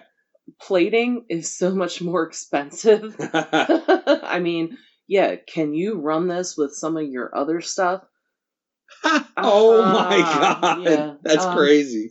I won't, like I said, I won't go into detail, but plating is expensive. There's chemicals involved, electricity, blah, blah, blah, blah, blah, blah, blah. Just buy a fucking new jacket. If you're that rich to actually buy a fucking Louis They Vuitton found belt, that at just fucking get another one. Right. Get the one that you want, not the one that you want to create. Or the one you want to keep. Just Yeah. buy your wife a new one. Sorry, honey. Happy wife, happy life. All right, so credit, edit, or dead it. Louis Vuitton. Edit. Edit? Whatever. Okay. Whatever. All right. Whatever. I'm going to go dead it on Louis Vuitton. I think, honestly, like, I know it's like high-end fashion, like it's upper echelon fashion or whatever. I actually think it's become more tacky, but only because of, like, you see these women out here, they all have the same purse. Like, everyone has, like, the one purse that But the hardware doesn't even last. Yeah. If people have to sit there and be like, can you replate this? Can you replate because it got worn? Oh, yeah. Sorry. I just feel like it's been, like, cheapened, I guess. You know what I mean? Like, it's I like... think a lot of the upper echelon, it's cheesy. It's all cheesy. Yeah. It's That's the way I look at, like, the Louis Vuitton, like, with the purse. Like, everyone has that purse, and I'm just like, oh my, like, you look the same as every other chick out here. Like, you know what I mean? Like, to me, it's not even special anymore. Like, I guess maybe at one point it was like, it's like, oh, I got a Louis Vuitton purse, and it's like, there's literally 30 other chicks, like, standing here that have the same purse. Like, I would say dead Louis Vuitton. I can't even say it, Louis Vuitton. Yeah. Dead all high-end fashion because none of it's attainable to the other 90. Yeah, the most mass. The 99% of Americans. Yeah. It's like, oh, look, this is fashion. Well, I don't see it. Right. Right. Like, I'm not seeing that. Like, nor can I afford it. Right. yeah. So, I feel the exact same way. dead Same it way, all. dead it. Okay. Nobody gives a shit about what the 1% of the country's playing with. Exactly. Yeah. All right. Next one. Tuxedos. Tuxedos are fun. Yeah. Edit them though. Edit? Like I would edit them a little bit. Okay. Matt says edit. I feel, think I feel like edit. I mean, the edit would be because it's like I want to do something fun with it. Yeah. I guess it's like about the event that you're going to in it. You know what I mean? Like that's like I think the Right. draw. You know what I mean? It's gonna be a very inexpensive one. Yeah. Yes, I agree. I'm gonna go. I'll say credit to tuxedos. I like them. I think they're cool. I'm not wearing one like normally. You know what I mean? Like it's got to be a special event, but like Right. I think you feel a certain way when you put one on. You know what I mean? You feel like James Bond. yeah, like yeah. I'm I get freaking that. James Bond. You know what I mean? Like that's I don't know. That's the way I look at it. What do you guys say? Credit edit to tuxedos. Edit. Well, you know, Edit. you gotta Edit. feel special. So yeah, why not? Yeah, I say edit. Edit. Okay. Okay. All right. So Some men look very handsome in tuxedos. Yes. okay. If you're wearing it for the right occasion. Okay. Right. Nice. Okay, next one, Cindy Crawford, the model. Cindy Crawford. I think she's pretty. Mm-hmm. Yeah? Yeah. Credit, edit. Credit. I say credit. Credit. Good for her. Okay, Amanda says credit. Lori Credit. says credit. Good for her. Matt says credit. Yeah. Okay. I say credit too. I think like, like I remember back in like, what was it, the early 90s? She was like the it girl. You know what I mean? She was in like the Pepsi commercials and everything. Like, Huh? yeah, she was like the hottie patati back then, you know? Yeah. So, yeah, Didn't definitely. she try acting for a little while too? Yeah, Was she in some movie with like one of the Baldwins? I think so, yeah. She was in, oh my God, what was that movie? Is it Fair Game or something like that? Something Is it like- called that? I forget what it Yeah, was. that sounds familiar. It's something like that. If it's not that one, it's like real similar to that. Yeah. She was like on top of the I world don't for think like. she was a good actress, from what I remember. Yeah. I don't think that was her strong set. And you know what's crazy? She still like looks like pretty similar to like how she did. I mean, she looks a little bit older, obviously. Obviously, But- and that's Yeah. part And, of you know, the when it- course because women get older. Right, everyone gets older. They age. Like, but I feel like she's kind of kept her looks over the years, and also like she has a daughter too, right? Remember her Yeah. daughter? Yeah. She was in one of the American Horror Stories. Yes. And she looks like almost exactly like her. I was like, yo, that's crazy. It's like it's pretty crazy. So yeah, all right. Shout out Cindy Crawford. Credit all around. Credit. Okay, next one, Tyson Beckford. Used. What? Tyson. That is a credit all Okay, day long. Amanda says credit for All day Tyson. long. Okay, Matt, Credit. credit. Yeah. Lori says credit. I'm gonna go credit too. That's Mr. Polo right there. Tyson Beckford. I didn't like- know that's what he was famous for. Yeah, Tyson Beckford, like, yo, Polo. Yes. I mean, well, obviously, like, super hot male model, you know what I mean? Like, but it was like, yo, he was like the dude that they went to, like, for polo sport for a while. So, Yeah, he was the model for them. yeah. Tyson probably, he probably got Mhm. mad polo, too. Well, no kidding. Mhm. So, yeah. All right. Next one I got, Gucci. The brand Gucci. Fuck him. Matt says, dead it? Dead it? Thing I said about Louis Vuitton. Yeah. Yes. Although I think isn't Gucci a little more attainable than Louis Vuitton? I don't know. I don't think so. I think it may be the Well, other then way. fuck him. Yeah, I think Louis Got it. Vuitton got to they could the whole fakes and Yeah. shit like that. Gucci it wasn't a bigger like Louis Vuitton. I think more fakes came out of. Yeah. Gucci is just Fake news. Yeah. Gucci, I feel like I like their prints better than the Louis Vuitton ones. I feel like they're like a little bit better, but at the same time, I'm like, But I think nah. all the prints are almost the same. So you Yeah. take your emblem and you just print it all over something. Yeah. Yay! I mean, let's slow down now. Sorry. No, like, no, I think that This like, is probably the worst thing that you can do with fashion with us because we're all like, We're gonna have some differing opinions. No. I used to fashion love is it. a rich people sport. I used to love it. Fuck all of them. Yeah, Yeah. but now it's like Fuck all of you. You're not normal. You're not real. Fuck the whole way off. The Kardashians, every fucking celebrity, every rich politician. Fuck all of you. You got heat for them. like, can we get like at least like the things that I love? Like, let's are, talk about like, normal good shit that leather. fucking people actually like. The majority of the world can masses. actually attain and experience. Yeah. Fuck them. True. Dead them.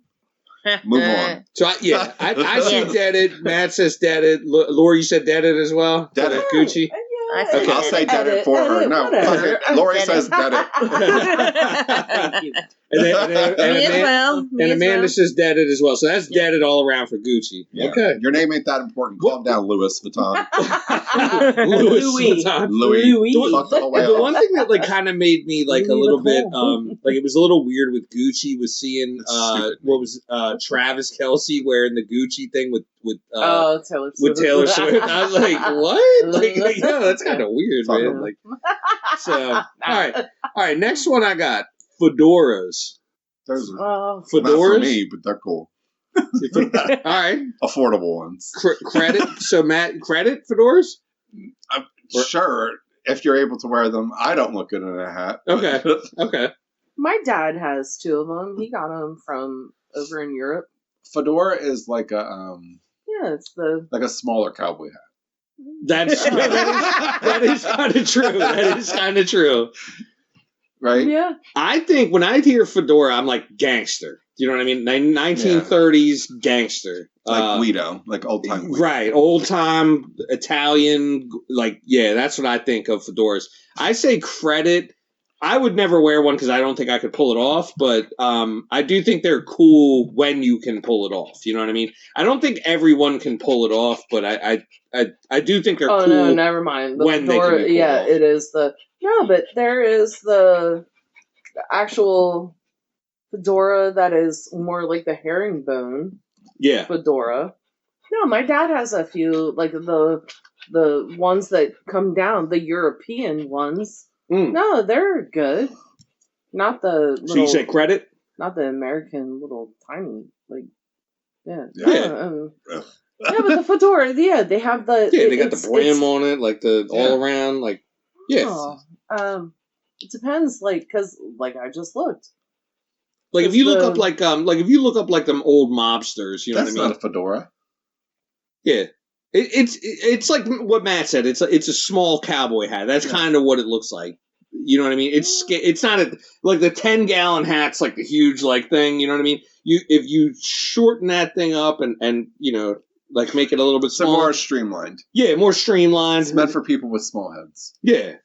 That's why I'll say edit. So that's why Okay. The right person has to wear it. No. Amanda says edit. Okay. Hats aren't for everyone. Right. Correct. Right. No, oh my Right. god, no. Like I can't pull it off. No. I'll look No.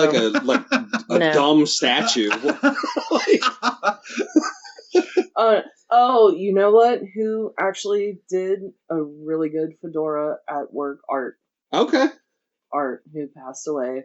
Actually, we have a picture of him for his art, freaking art. Oh, sorry. No, I had to think about it because like in his posthumous picture, Yeah, he fedora. has- Rocking a fedora. just it's a Okay. fedora. Okay. Yeah. Oh. My So gosh. what do you say? Credit? Edit?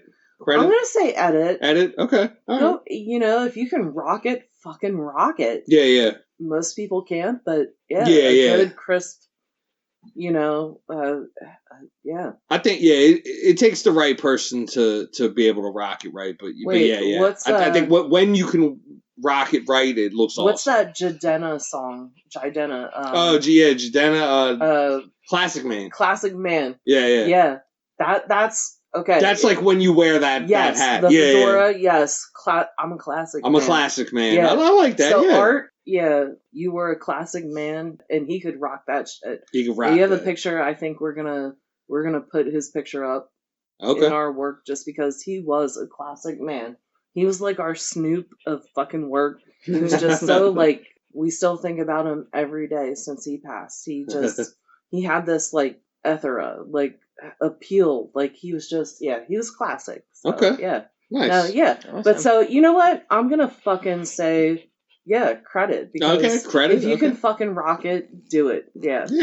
Yeah. Sorry, that just it brought something back when I looked at it and I was like, Yeah. yes. They work when they work, I feel Yeah. like. Okay. So, Next one, purses. In general, purses. Amanda, this is your time to shine. What? I don't have that many purses. I know, but I feel like you are going to have a good opinion on this one. Purses. Because they're practical. Because you can put stuff They in serve them. a purpose. They do. So I like them. The end. I call mine a bag. A bag? And everybody knows me. I have the biggest fucking purse in the world, Yeah. and I have they are so everything functional. in They it. really are so I'm functional. aware. You dumped it. Yeah. For no fucking reason. Lori has I used the I had to clean that shit It's up. a hobo bag. Lori has the purse from Harry Potter where like you can No. pull out like cars and like umbrellas and It's buildings. just like tossed like, around. Mary the- Poppins bag. yeah, Mary Poppins. Like you can pull like anything out. Like It's a like, hobo bag, and it's actually a fry bag. fry. Fry, FRYE. Okay. It's fashion. Okay. It is a fashion bag. Leather. Okay. Very. I will not buy another fry bag because now they're made in China. Sorry, China. They're made in China. No, but like they took the shit away. So now when I've looked for another bag, I've had this for 7 years. Okay. It was a $400 bag. Yeah. Purse. $400 Yeah, purse purse. bag. Yeah, same thing. But I got it because it was like, hey, it's my Christmas gift. Yeah. I'm spending money because if I'm using something to tote, it's a tote You bag. use it all the time. Like Yeah. you use it every day. Like Oh, yeah. gosh, yeah. Yeah. So you say credit? Yeah, I do Okay. because I need one. I need to take all my shit everywhere. True. Right. You know? They work. Credit all day. Amanda says I like credit. credit because that way my friends, i.e. Amanda or Lori, can put my shit in their purses. I don't like things in my pockets. True. Yeah, right. True. How See, many I times help have we- everyone Yo, out. big How many facts. times have we gone to a wine fest? Right. Big facts. And you guys are like, can you put this in your purse? Right. I'm like, sure. It's gotta My be shoulder functional. is already like fucked for the rest of my life. So yeah, I'll just Like- put. That's why I like the It's little 50 backpack pounds. ones. Yeah. Like, yo, here, I got this case of wine. Can you put this in your purse? Wait a minute though. Mine's not that big. How many times have I asked you guys to hold my purse and you guys are like, what the fuck is in here?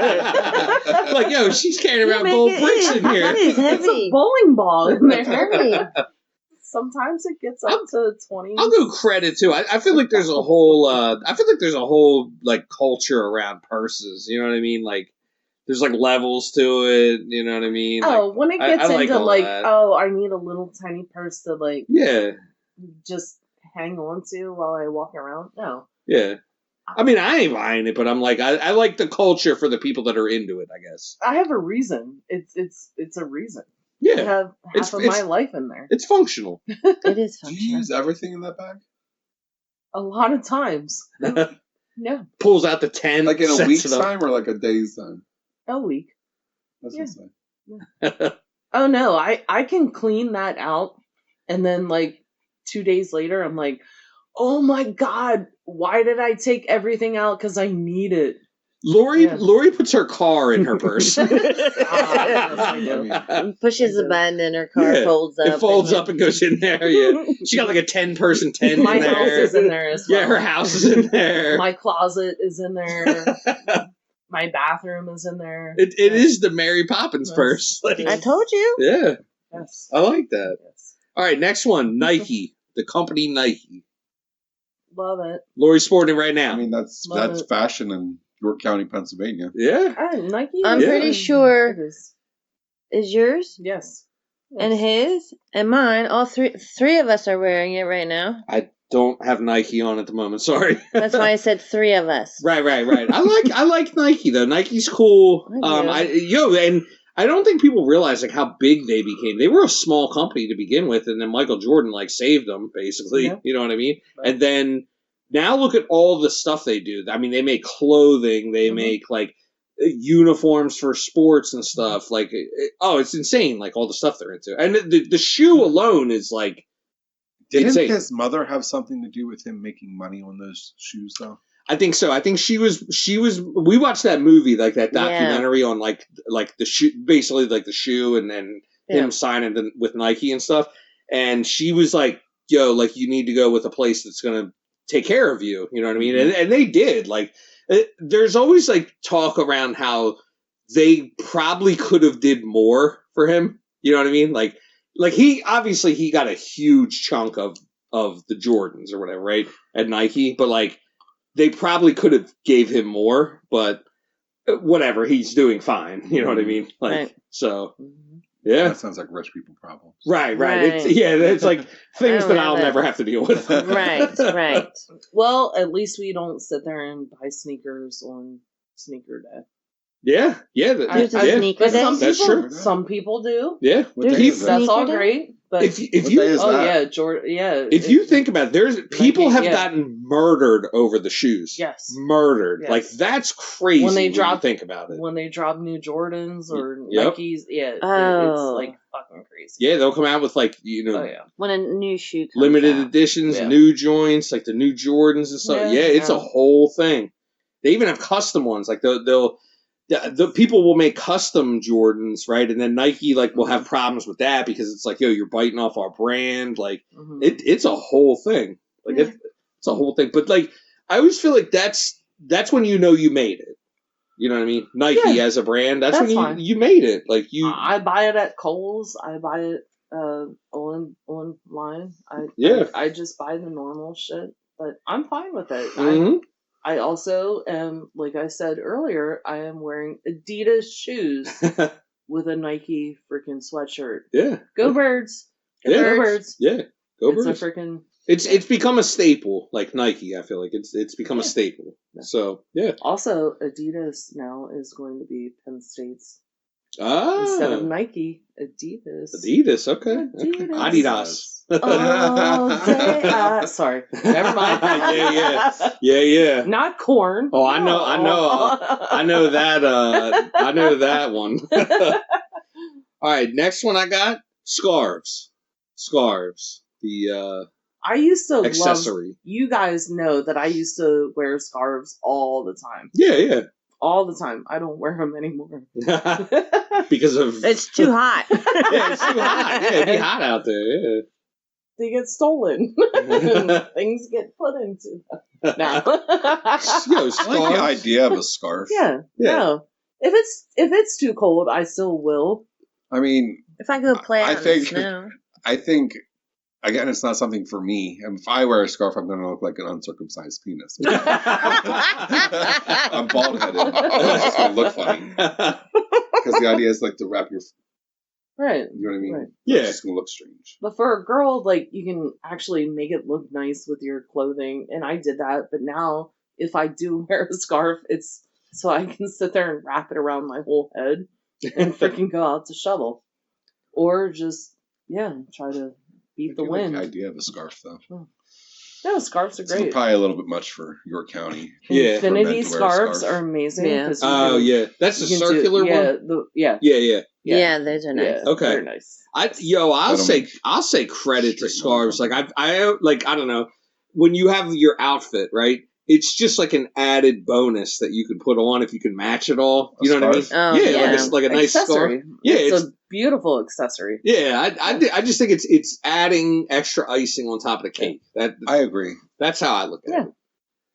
I think it's cool if you can match it. Credit. Yeah, so I credit. Credit the scarf. All right, Oh my credit God, all I'm around. blowing your shit this week. We got a lot of credits all Yeah. around here. This is I'm always edit to debit, you Right. say. You're I'm you're like- always edit to credit. edit to credit. Yeah. We got a lot of solid credits this time.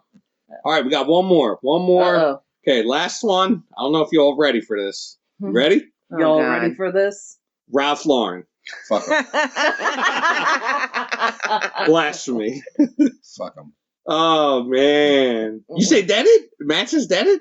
Is he a rich man? Oh, he's very rich. He's Fuck like, I think he's worth like eight bill. Yeah, I fuck think. him. Oh Lord. For fucking fabric. I mean, self-made though. Self-made. Is he though? Yeah.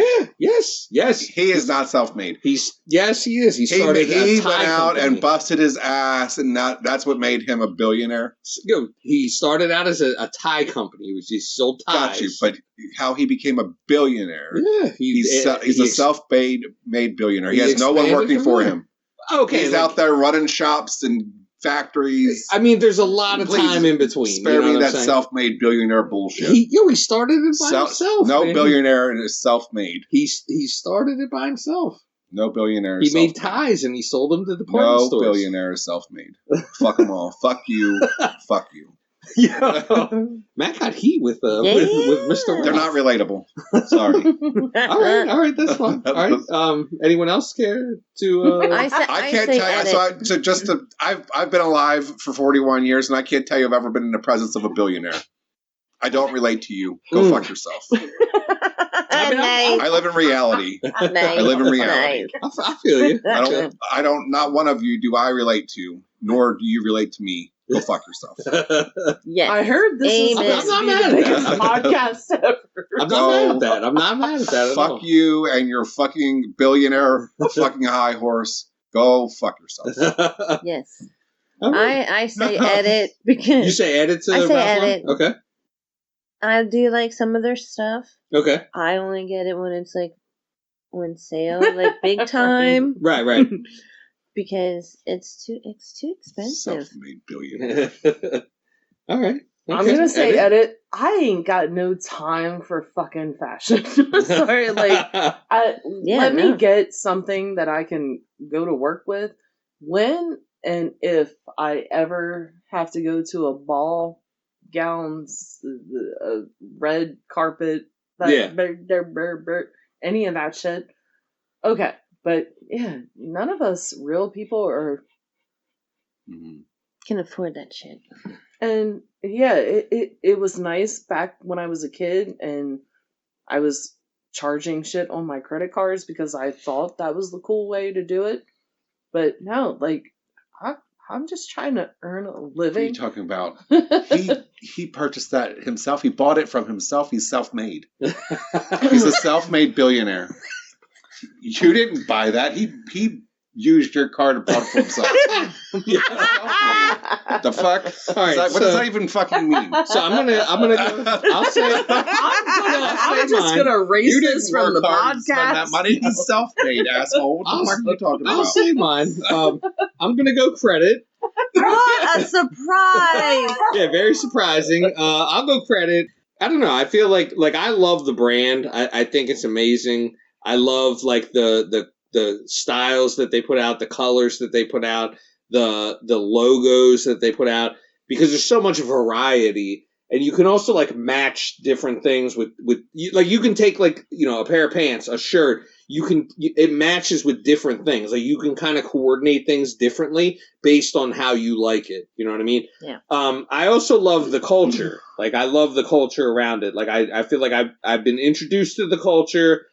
I know a lot of people in the culture, and like I just love it. I feel like it's something like I kind of feel like I found my niche. You know what I mean? Like I feel like I found people that think similarly to me, that like the same things as I do. It is very expensive. You know what I mean? Like and it's hard to kind of keep up sometimes, but at the same time, like. I feel like it's just something that makes me happy. You know what I mean? Like I like doing it. You know what I mean? It's a hobby. It's a lifestyle. You know what I mean? So I don't know. That's my thing. Okay. That's fine. fine. That for you. Okay, so that's credit editor daddy, y'all. Yay. All right, for today's interview, I just want to welcome a legendary, historic guest.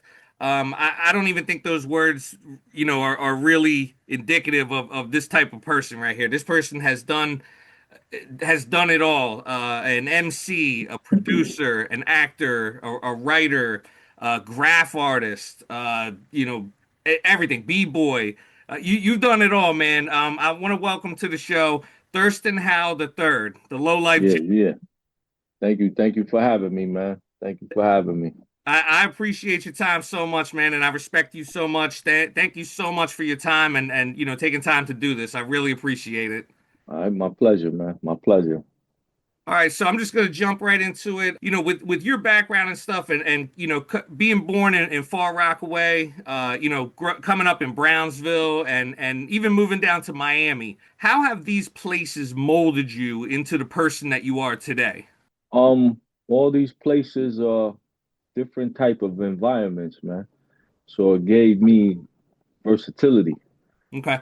to be able to adapt in different areas, and in each different place that I lived, there was different circumstances. Like when I lived in Far Rockaway, I lived amongst my entire family, meaning all my mother's brothers and sisters and grandparents, and we lived on this place called Mott Place behind IS 53 Junior High School and the 101 precinct. And growing up there as a young kid, I'm surrounded by my entire family. Yeah. So I grew up a little bully, but because my entire family are gang members as well. So I was very different. Where there's no consequences for me with all this fucking family and shit I got now. Right. The different environments changed because when I went to Miami around the same time, this is in the 70s, and early 80s and stuff, I became targeted because I'm a New Yorker now. Okay. So I seen the different aspects of living in different places under different circumstances. Right. So in Miami, I fought all the time, and I'm talking very young. And then then living in Brownsville was even more extreme because I didn't have no family. Yeah. And I'm used to living around family. I got backup. I got this. That wasn't the case in Brownsville. I had to stand on my own. I only had my mother and my two sisters, and and everything else had to be built from there. That's So right. I appreciate the struggle I got from each place because it definitely helped mold my character and build my strength and things like that. Nice, nice. I like that. Yeah, I always feel like, kind of like the places where we come from kind of, shape us to have the Yeah, character that we yeah. have today. So, Like somebody called out a Rakim quote not too long ago where he said, "It ain't where you from, it's where you at." yeah, And where you from has a lot to do with you could go any fucking where you want to be at. You know what I mean? So where you from, yes, plays a big part of where you want to be at. that's right. That's right. Because not anybody. If you're not from certain places, you're very intimidated to go to other places. Like being from a place like Brownsville, everywhere I go is beautiful to me. Yeah, Or from even Brownsville. Brownsville is one of the most beautiful, rich places I can imagine. From everything it has to offer. So yeah. Oh, it's yeah. just your perception as a person, man. How you choose to see things and how you choose to make the best of whatever. That's right. That's right. How we view the world. You know what I mean? All right. So I know, like me, like I'm a lifelong hip hop fan. Like I worship it pretty much. You know what I mean? I'm kind of like a mad scientist. Like I'm studying it all the time. And I know that you are also in love with this culture, you know what I mean? The hip hop culture. What is it about the hip hop culture that makes you love it so much? And then also, it is kind of like a two-part question. What makes you love it so much? And then also, do you find that it's still easy to be in love with it today as it was in the past? What makes me love it so much is dominance over my mentality. Hmm. Because I was born before hip hop, Yeah, so I was able to be dominated totally, mind, body, and soul, by just the idea of it and all the things it offered. Remember, I'm from New York. We got different playgrounds. right. Other people go play football on their playgrounds. We go battle rap. We go breakdance. We go right on the wall. We live very differently in New York. So just being able to be in New York and be surrounded by that aura of the culture. That was another thing. So no matter where you looked or turned, you were influenced by it. It's Yeah. there, it's in your face. You see it, you smell it, you hear it, you walk in it, you talk in it, and you only got that from New York. Right. Now, it's a different love for me, Mhm. right? Because in the past, I was more of a connoisseur, a spectator, somebody absorbing in the past. Right. Now, in this stage of my life, I'm no longer the spectator. I'm the Yeah. contributor now. I'm not a fan as much as I was in the past Okay. because I wasn't an artist in the past. You know what I mean? I was more, being indulging in the music and things. Now I'm the creator of it. Yeah. So I don't look at other artists so much in this sense now because I'm very critical and very competitive. So my love is different today than it was before. Yeah. My love is as the contributor now. Like I love contributing to it. I love being an example of it. I love spreading the education on it, the history. And when in the past, I just loved absorbing it Yeah. and living it. And now, I'm very selective of what I choose to listen to or watch and things like that. I don't want to be influenced. I just want to be inspired. And there's not much that inspires me anymore because my level of creativity is so vast. Yeah. So it's very hard to impress me at this point. I need that shock value. I need all them things, but it's definitely a different love today than it was before.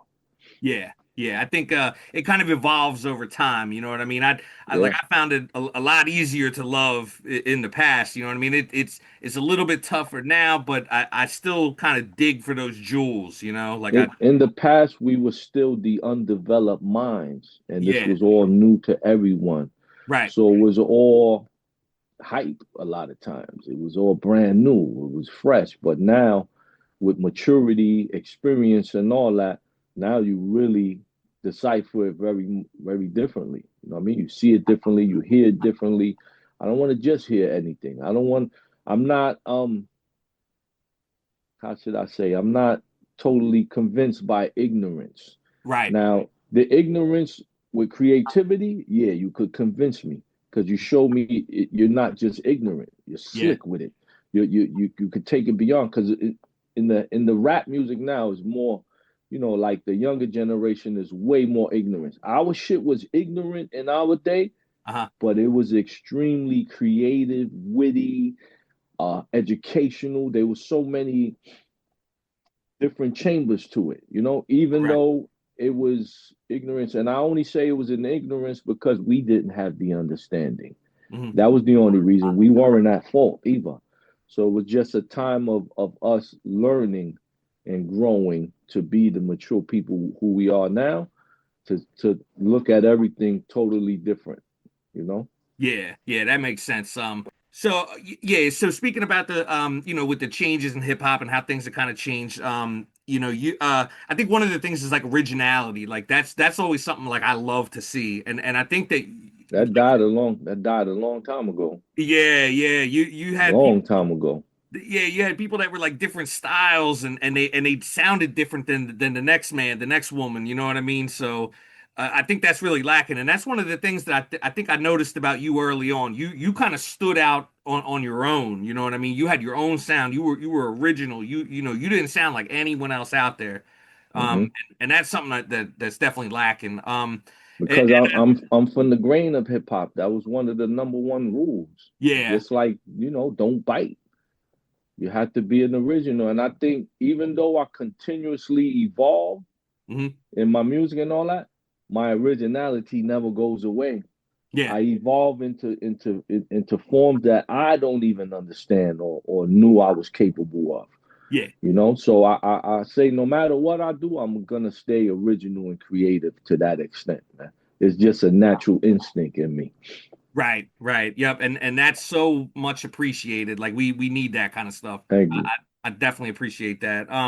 One of the first times I kind of, discovered you was with the Lyricist Lounge show. What I wanted to ask, what was your experience like on that show, on the Lyricist Lounge show? I mean, the experience was a beautiful one. It's something that evolved from doing the Lyricist Lounge showcases in New York City, like just performing at their venues and stuff. Hmm. So it was definitely part of my growth, man. It was, my first performance ever on stage was a Lyricist Lounge show. Okay. You know what I mean? Shout out Danny Castro and Anthony Marshall who invited me.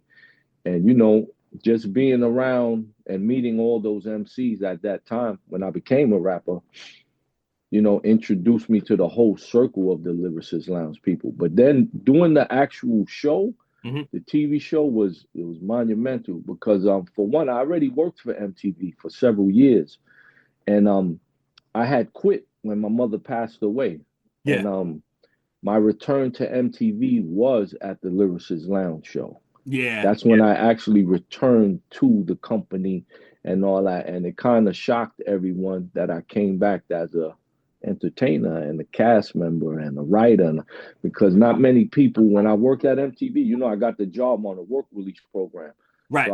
I really didn't tell people much about me to have them know, whether I was an artist or even that I was Vic Lowe. That was the main shit I never told nobody, Right. who I was and shit like that. So, but it did a lot for my upbringing, within as an entertainer, because I looked at the Lyricist Lounge show, right? The same way I looked at Saturday Night Live. Yes. I look at it's a training ground, right? Saturday Night Live, if you look at their most successful entertainers that came out of there, they were very well seasoned and trained on creating the situation, Yeah. whether it's the skit, the character, the idea, the format. Look at the Will Ferrell, Eddie Murphy, uh, Michael Myers. It's a long list. Look how self-sufficient and consistent they were after Saturday Night Live. Right. So if you look at me being from the Lyricist Lounge show, you can see all of them same things. You see how I utilized everything I learned on set. Just as a production, because I'm a production coordinator and manager first, Right. as a profession type of shit. You know what I mean? Yeah. So to be the actual talent and the actual production manager and coordinator, I know how to carry everything on my back and stick to the schedule to the extreme. You know what I mean? Because I'm the guy who makes the schedules and the timings and all that. So, like I said, I always looked at it from the Saturday Night Live perspective and why some of those people became so great. And I consider myself in that same boat as far as my career continues on, because I'm not in no pocket. Yeah. I'm not in no specific box. My style musically, even film wise, is so unpredictable. You can't tell me what I'm gonna do next. I don't even know what I'm gonna do next. Right. So I believe I shock the fans and all that each time, because I come in a way that nobody's expecting, from a creative aspect. So, Right. I'll credit the Lyricist Lounge TV show for a lot of that, because that's where I really got to perfect my writing, as far as script writing and things like that. Worked with a lot of good people, who were down to really do this together. Yeah, definitely. Like such a creative vibe on that show. That's a show I feel like I miss so much. You know what I mean? You know what was the best part about the creative vibe of that show is that we all lived in the same house while we were creating the show. Oh, that's awesome. So we lived in a fucking, and I think it was in Little Korea Yeah. in California, and we lived in an old funeral home that Yeah. had several rooms. So there was a lot of energy, and there was a lot of mysterious sounds in the middle of the night. So that shit was like real bugged out. But the fact that you know, there were ciphers every day, every Yeah. night till 2, 3 in the morning. You remember Invincible? She was on the show, Oh yeah, yeah. one of the female rappers. I remember the first day Invincible showed up, and she came to live at the house, right? And Invincible set off the freestyle cipher that night. Oh, okay. And yo, I could honestly sit here and say she rapped my ass to sleep. I never had anybody who wanted to rap longer than me in a Yeah. cipher, or she just would not stop. You know what I mean? So it was just being around that type of energy that really took, you know, our ideas, our skits, and just us getting to know each other really helped develop a lot of those skits. We saw each other's powers. We Right. saw what we were strong at. We got to really know who we were as people to know how to incorporate that into what we were doing. That's what's up. Yeah, yeah. That show also made me become a fan of Wordsworth too. You know what I mean? I Oh, feel like Words, I've been following Words like ever since Words, then. Words was the leader of that shit. Yeah, yeah, I followed Words lead. You know what I mean? Because I wasn't on the first season, but I was there. I yeah, wasn't a part of the cast or writing group, nothing. But I was there, living in the house in everybody's face. Because Master Fool became the star, you know, and yeah. Master Fool was my artist. So, but Words was the quarterback. He was the guy who kept it all together. He Okay. was the guy that filled in the blanks when somebody else didn't know what to put there or to write. And, you know, he was just an all around dependable, reliable, skilled motherfucker. So, no Yeah, matter what, he was a no nonsense, no excuse type of dude, man. And the respect I gained for him during that whole time period was massive. You know what I mean? Because, you know, as Words know, I don't come to play no games either. right, right. So to see somebody, you know, who shares that sentiment and is executing it exactly like so, I salute Words forever. That's my peoples Absolutely. to this day, man.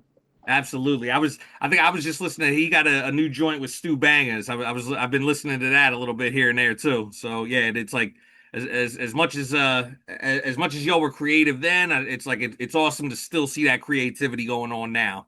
So yeah, It's absolutely. live too. Is the ill shit is that, you know, me and Words never did really much music together. Yeah, yeah, But we always remained like, you know, good friends and had massive respect for what each other does. You know what I mean? Like, we're kind of not in the same category of styles of rap. So, you know, even me, I understand that I'm not compatible on a song with everybody. right. It's not gonna always come out right. Hmm. You know what I mean? Because just the styles might just be that awkward together and shit like that, you know? But Right, right. That's I true. fucks with Words. Words is the truth, man. I salute him Absolutely. forever. Yeah, salute Wordsworth, definitely. Yeah, so like all with all that creativity and things like that, I know that I mean clearly, you know, you approach the same thing with outfits and things like that throughout the years, like clearly. I So, approach everything in life the same way. I'm right, getting the same results no matter if I'm raking the fucking lawn. You could believe that shit is done in a manner and a profession where you be like, wow, I've never seen a lawn look like that before. Like right. I'm just, you know, I'm one of them type of people. I try to do everything with passion, no matter what it is. That's right. That's right. What? How would you describe the way that if the average person gets up and they kind of put their outfit together?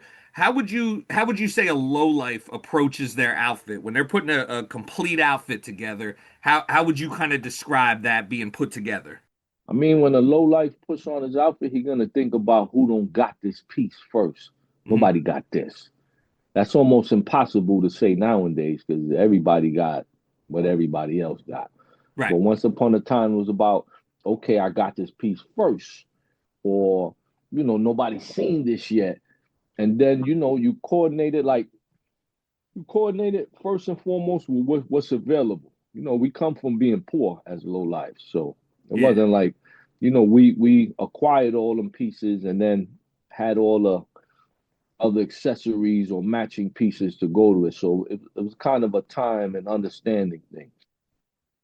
But when you putting an outfit on and you looking in them, it's your attitude first. Hmm. Who the fuck you are? Like you looking at it like, you know, niggas look at it in the mirror and be like, ain't nobody fucking with this today. Like it's an attitude of dominance type of thing. Yeah. When like when I put on the outfit, I think about that. Like look at me right now, right? You don't see a piece of blow. Yeah. You know, I'm a training guy. I train every day. I'm building stuff every day. I don't got time to be getting dressed or looking good for nobody. I'm Right. focused on what my priorities are daily. For that But day. when Yeah. it's time to focus and prioritize when I'm walking in the spot, that's very concentrated. You know what I mean? Yeah. True. It's all. Like, how am I gonna walk in here and just shut everything down? Because you got to keep in mind, somebody in the spot is gonna have on something similar or something that was worn before, or even the piece you had on. How do you differentiate that? How do Yeah. you stand out? Even if I have on the same shirt or outfit, I'm gonna still look different because my aura has a lot to do with it. My aura is a big part of my presentation, and I have no control over my aura. It's just my natural light of who I am and my energy that that's I guess it's felt when you walk in the room. Yeah, yeah, definitely. I feel that. That's one of the things I kind of noticed, like, when I first kind of got into this culture, seeing that all the different styles and different ways to do it, and like, you could take a shirt or sweats or whatever, and you can kind of match it up with everything. So to me, I think I kind of learned early, like, it's not about what somebody else is doing and copying it. It's more about like what you want to do personally. So yeah, It's about your style. I mean, when I was in prison, I was wearing the state marine uniforms and I was putting the leather polo patches on the jacket, the pants, things like that. yeah, And other prisoners would really ask me if that was real Ralph Lauren. oh I'm yeah, like, you have on the same exact shit I do, same stitches, same everything. All I added was a leather polo patch. yeah. And I guess I wore it to the point where it was believable. They actually would ask me if it was Ralph Lauren. Yeah. Yep. Yep. It's all about creating that your own thing. So yeah, it's Hmm. definitely well appreciated. Um all right. So with the whole low life culture, right? You've created like just an entire culture which is amazing. What would you say is the biggest obstacle that the low life culture faces, and how do we overcome that? I mean, in this day and age, Yep. I believe the biggest obstacle is organization amongst all these different chapters because there are chapters being assembled everywhere, but not much are organized to the point where they're actually making a difference, even within themselves. Hmm. Um, Having all these members and all that, every chapter should have a pot of money where people invest in together because if you have people who are not willing to invest together, then you already know what kind of team you got. Yeah. And that kind of separates who should be there and who shouldn't. Because we want things to grow. It's not just about, for me, it's not just about these clothes and looking fly and shit like that. Right. We have to do some, just do, undo some of the wrong we've done in the past as the organization. We influenced a lot of people the wrong way.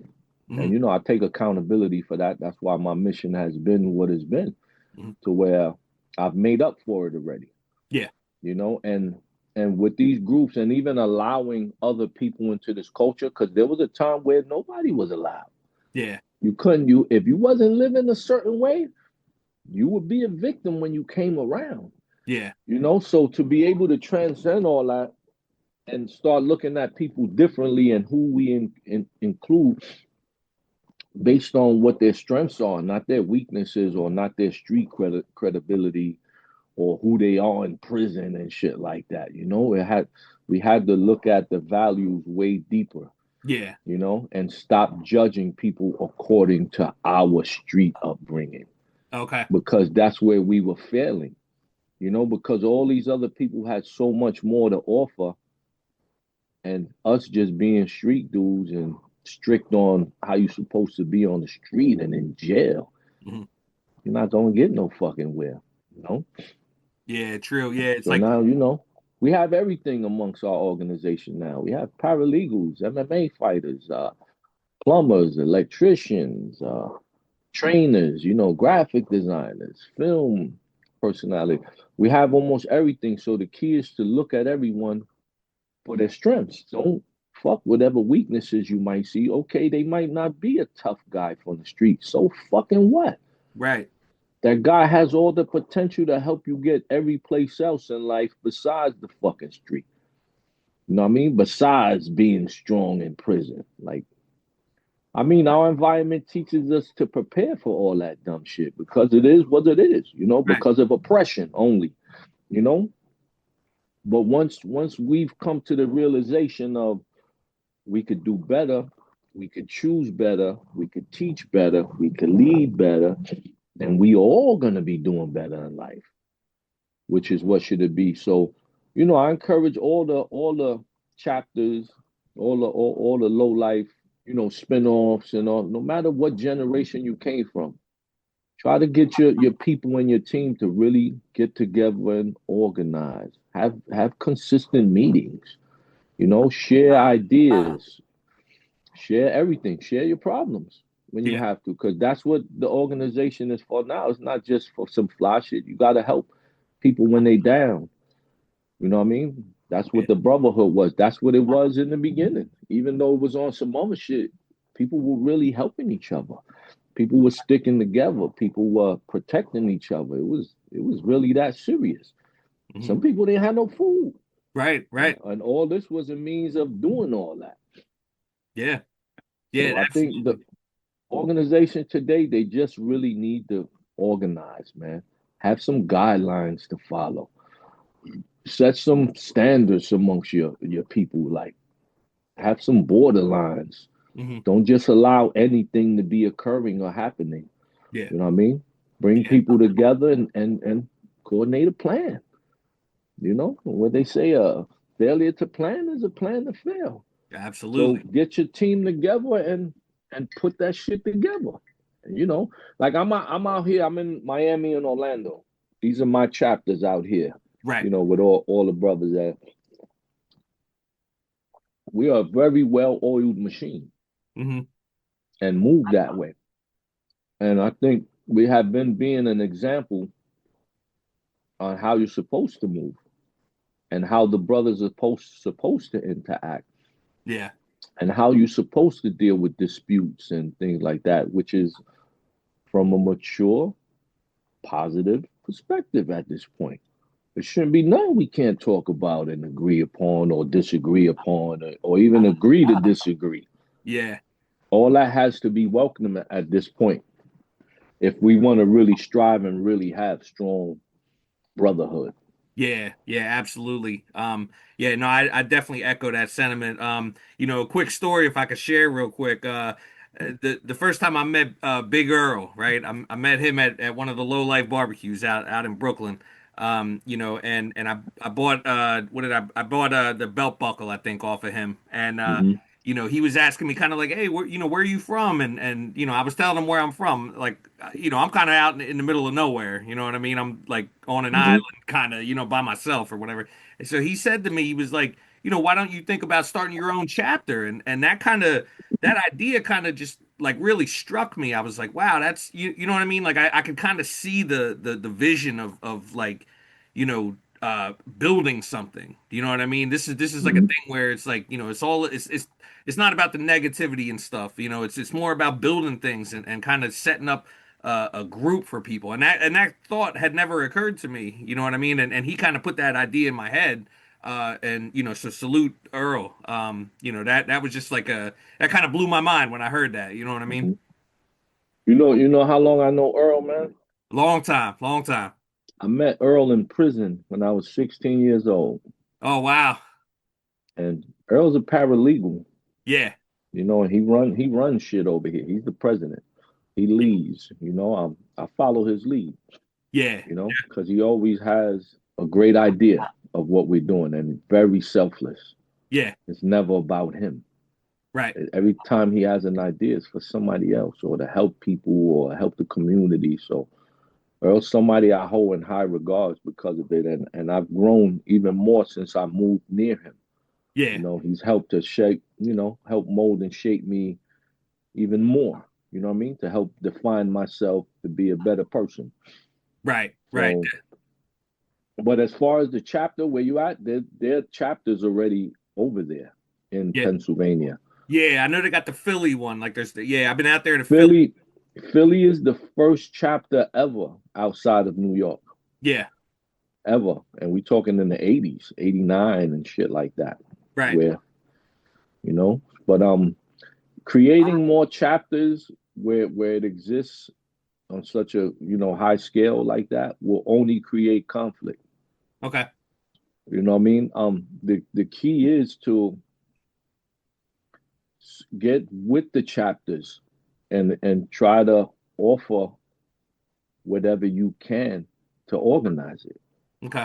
Because that's what's lacking everywhere. They have the manpower, but they don't have the organizational skilled or minds. Because a lot of times it takes these minds to come together to do the work to organize. Right. So that's really because that's what's happening everywhere. People in the same state and things like that. Everybody wants to create their own chapters instead of bringing these chapters together and really make them shits work, which is what people should be doing. Like, we have the chapter here in Orlando and we have the chapter in Miami, which is 4 hours apart, 4 hours driving distance, but we work as one chapter. We don't work separately. And that's what has to start happening more. At this point, in where we at in hip hop, there's no reason we can't be like the greatest thing ever. Yeah. Because we're past, present, and future. Right. That's one of the things that hasn't really happened. Like I always say, we followed in the footsteps of Zulu Nation and the Rocksteady crew. We are the third organization to go global with chapters everywhere. Yeah. But we don't show no signs of slowing down right now. We're really the dominant force. And it just takes it's only one step away from crossing into the mainstream and having true dominance. And that includes for all our artists, our culture, our movement. It's just a matter of time at this point. It's going to be the mainstream thing. It's already global. Yep. But it's going to cross into the mainstream situation and hip hop dominance forever. That's I right. see it. That's right. Forever. Forever. That's right. All right. So, what is your proudest moment ever that you've had? The moment where you were the most proud? Wow, I've had several of those, man.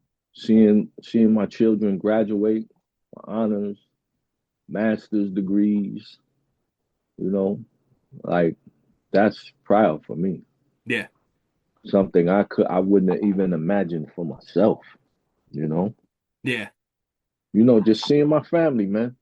I'm a very family orientated person and I'm very into love, you know what I mean? So love is something that makes me powerful. I think it's the greatest force in the world, in the universe. I've never witnessed a power greater than love. Right. So most of my proud moments always involve something I loved or somebody I loved, or more than myself. Yeah. Yeah. Definitely. I got two little girls, so it's like I know that I know that feeling, man. Yeah. Definitely. That's what it's about. I got grown girls, man. Yeah. Yeah. Mine are 10 and 14, so that's my grandchildren's ages, yo. Yeah. I'm getting into that teenage years, you know what I mean? That kind of stuff. So, it's all new experiences, I guess. Nah, you're gonna love it, man. It's just a journey. There's no destination. Yeah. The more everything comes at you unexpected, the more it prepares you for everything else in life, man. You learn to just adapt and move accordingly because not everything is gonna be predictable. Right. And that's something I totally accept, and I'm always ready to maneuver around. You know what I mean? I'm flexible for it. Yeah. You had just got back from Italy recently. You were just on a trip over there to Italy. How was that trip? And then how does it also compare to other places that you've been in the world? I mean, the trip was amazing.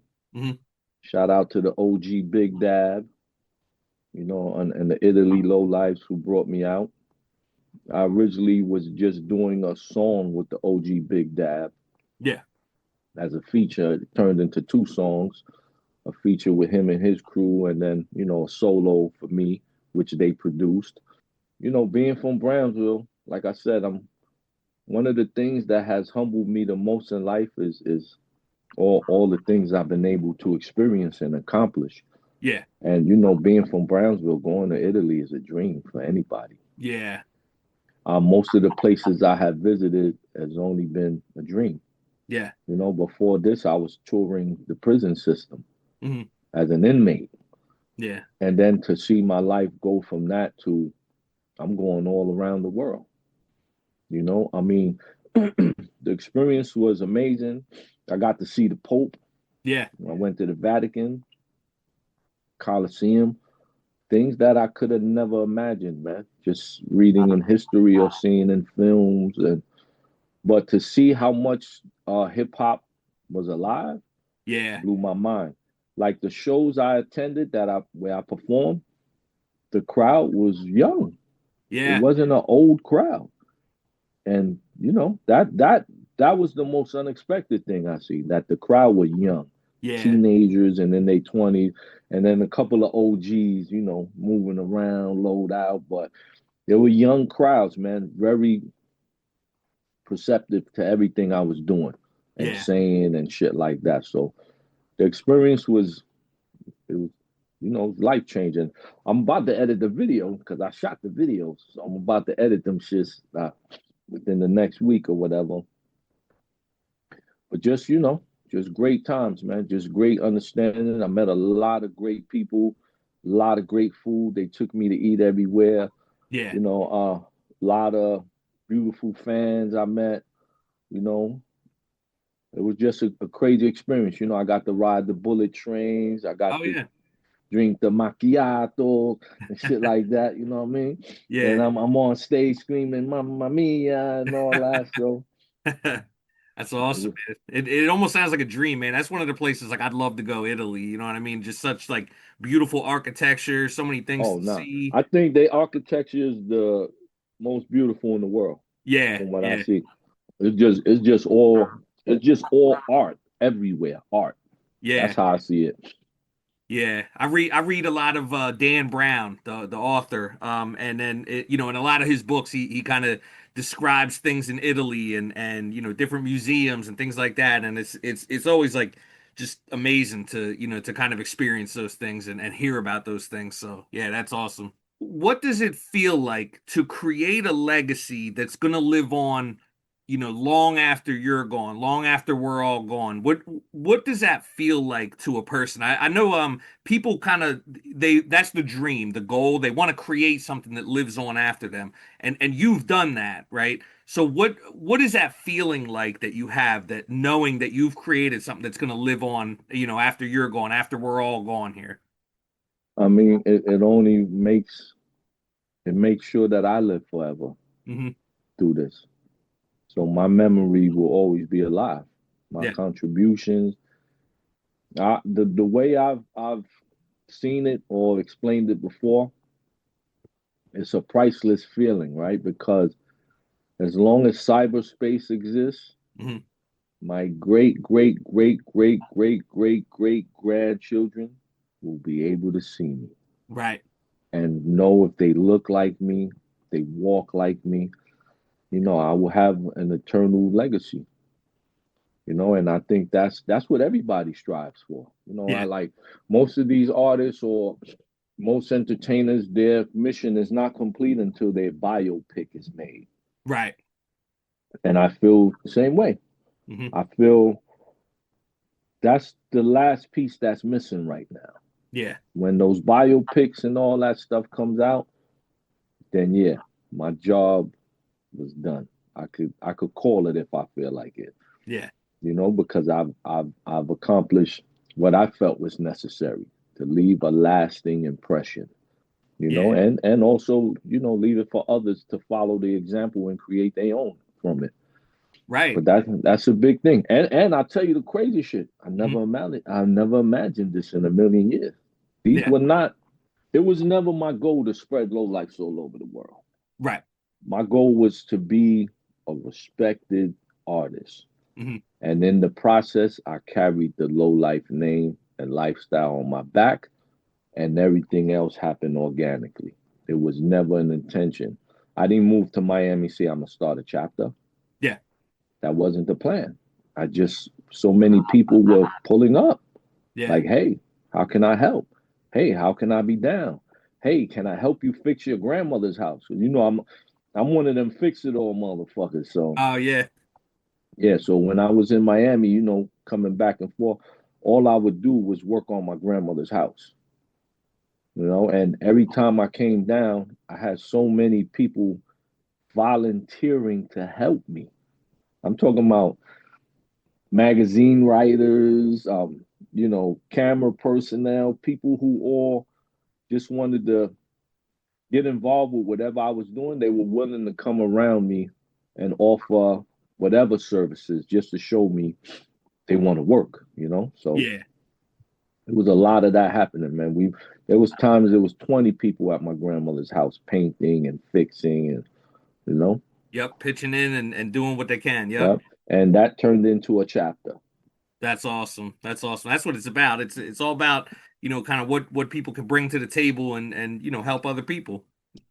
Hmm. And we Absolutely. we we rebuilt that whole fucking house too. That's what's up. And everything is like with everything like floor up, everything.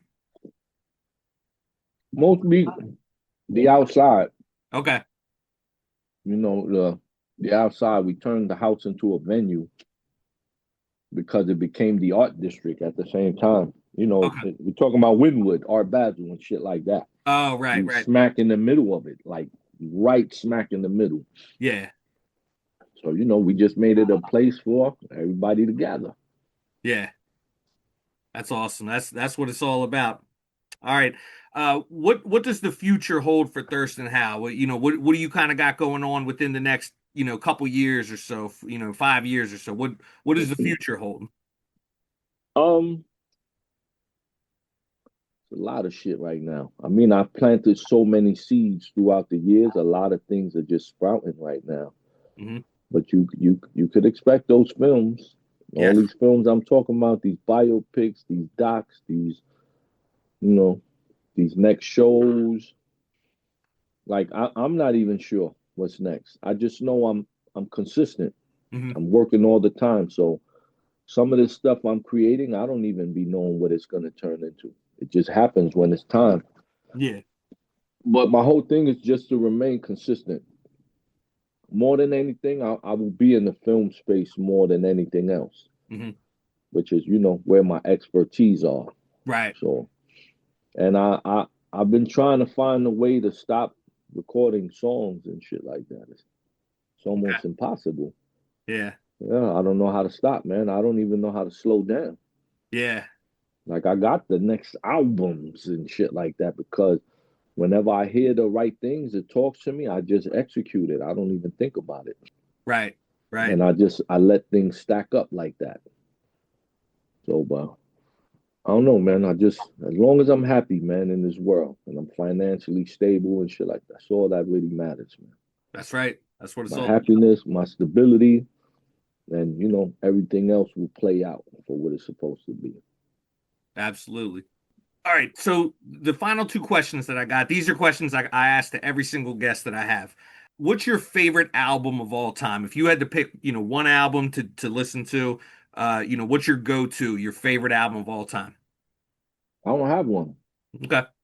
I listen. Remember, I've been here before hip hop was born, Yeah.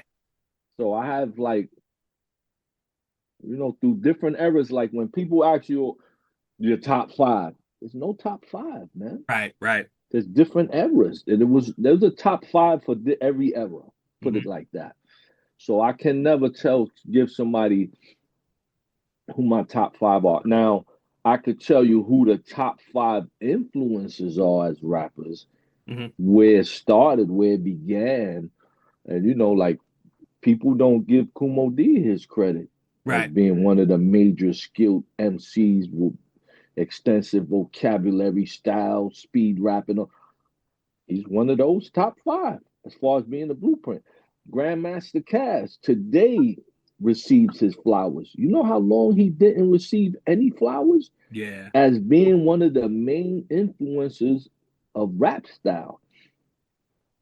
So I'm happy to see how much he receives his flowers at this point, but I'm sure he went decades without people even caring who Yeah. he was. You know what I mean?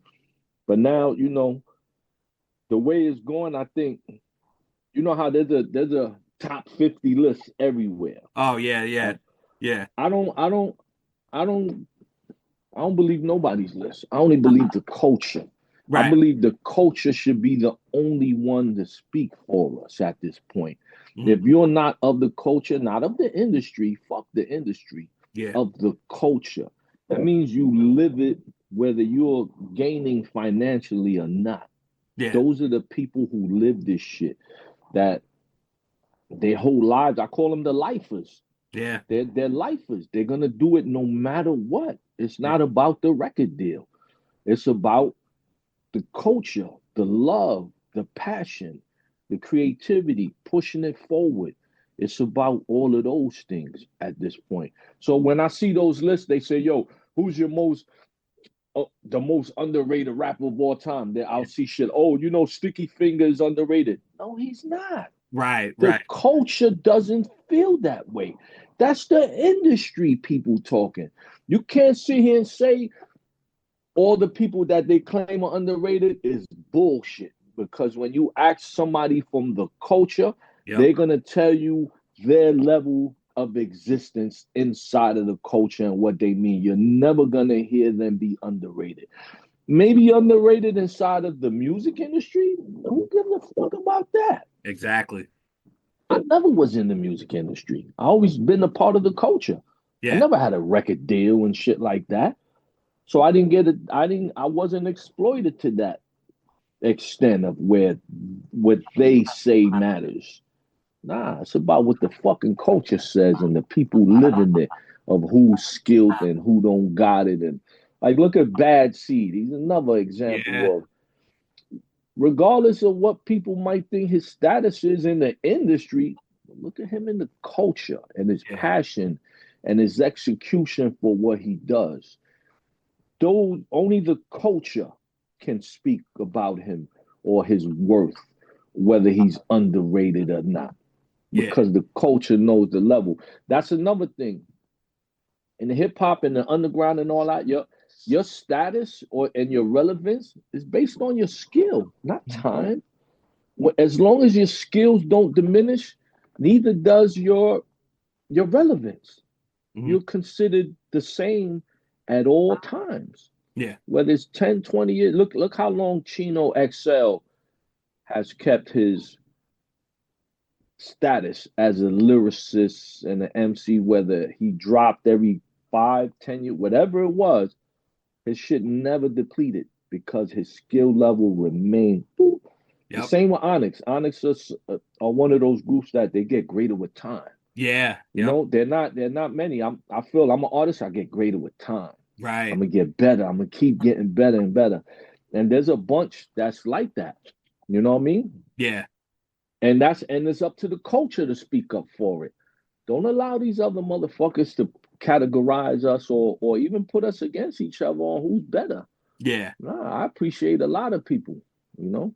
Yeah. It's all about the culture, man. You live in the culture, then you good with me. The same way I feel white people are not guests in hip hop that live the culture. Yeah. Eminem is not a fucking guest. Oh yeah. Not when you offering that much to the culture, because the culture fed him and he fed the culture back.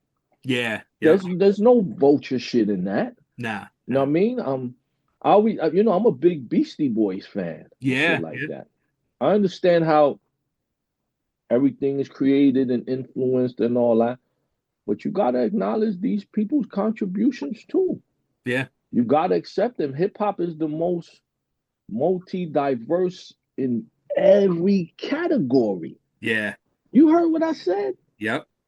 Every category. Hip hop accepts every religion, every Yep. color, every form of music, every country, every language. No genre in music has ever done that. Yeah. The closest thing to doing what hip hop has done is currency.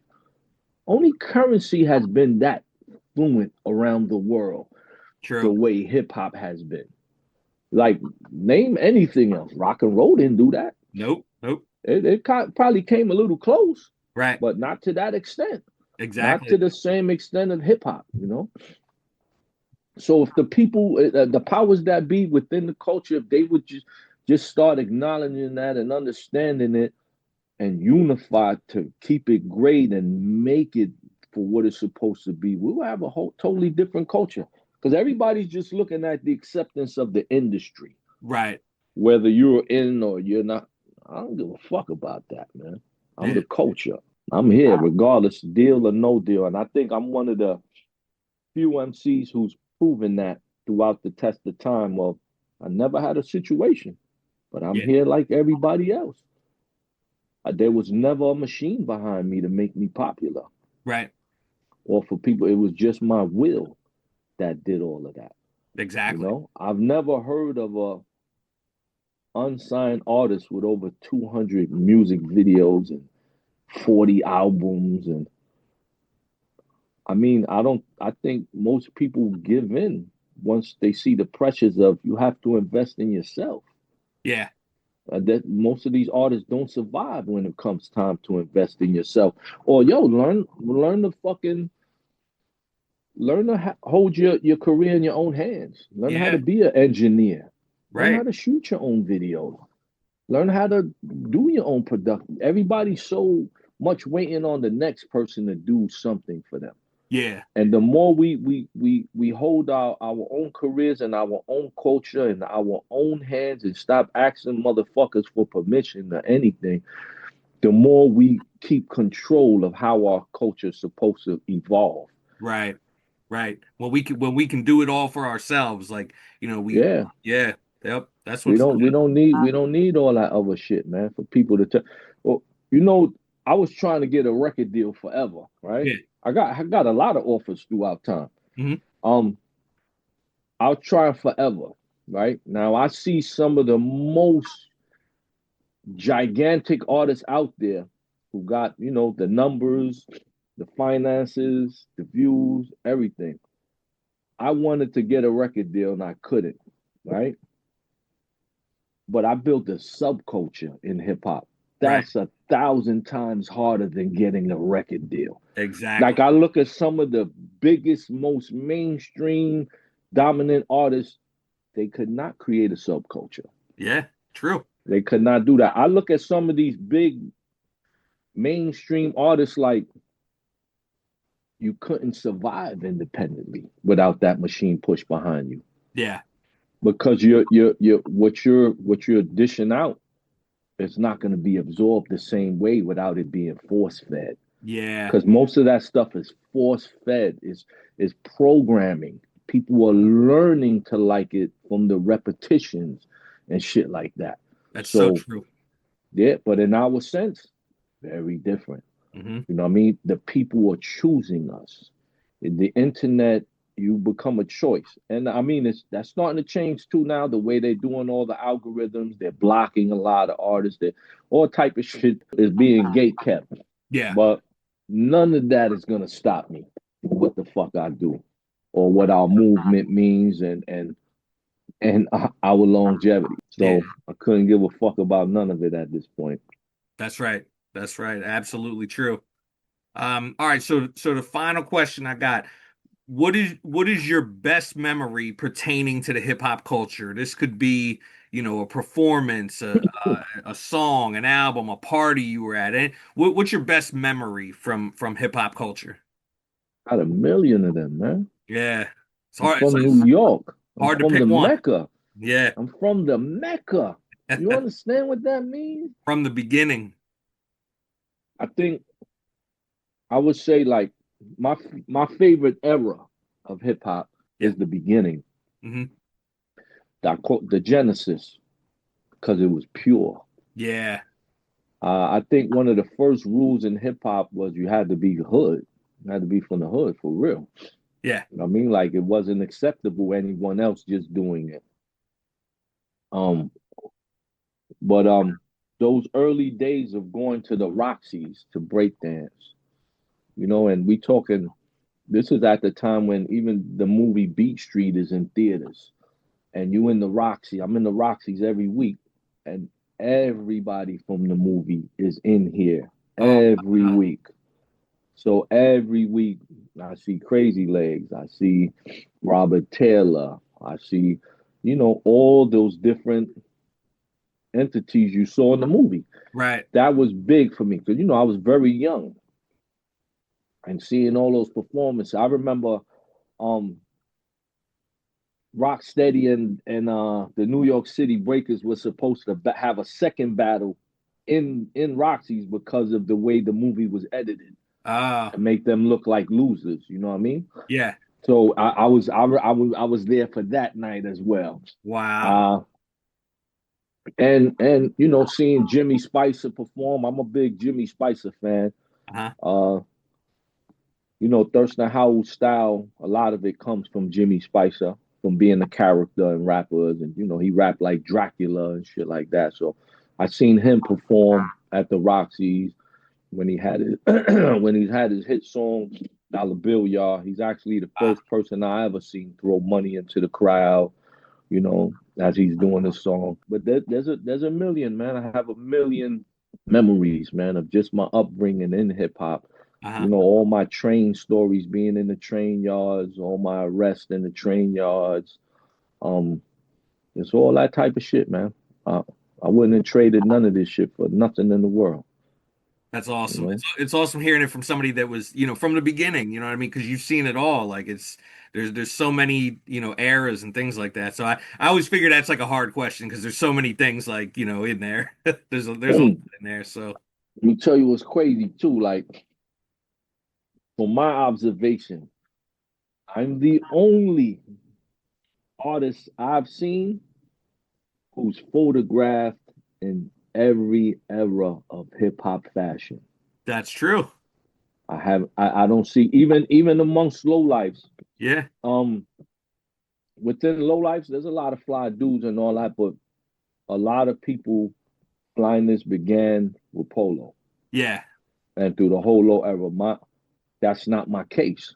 Hmm. My style was always the same way before the polo and way before low life was born. It was always the b-boy style.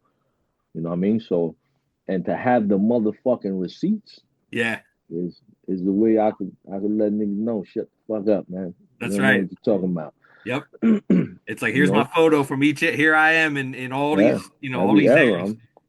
I'm from the Shams, the Baron era, and the Lee Jean era, and where these were very dominant things on the streets. The Guess Jean era, the Bally era. You know, Yeah. so it's a beautiful thing, man. I have experienced all that. Yeah. Absolutely, man. Definitely.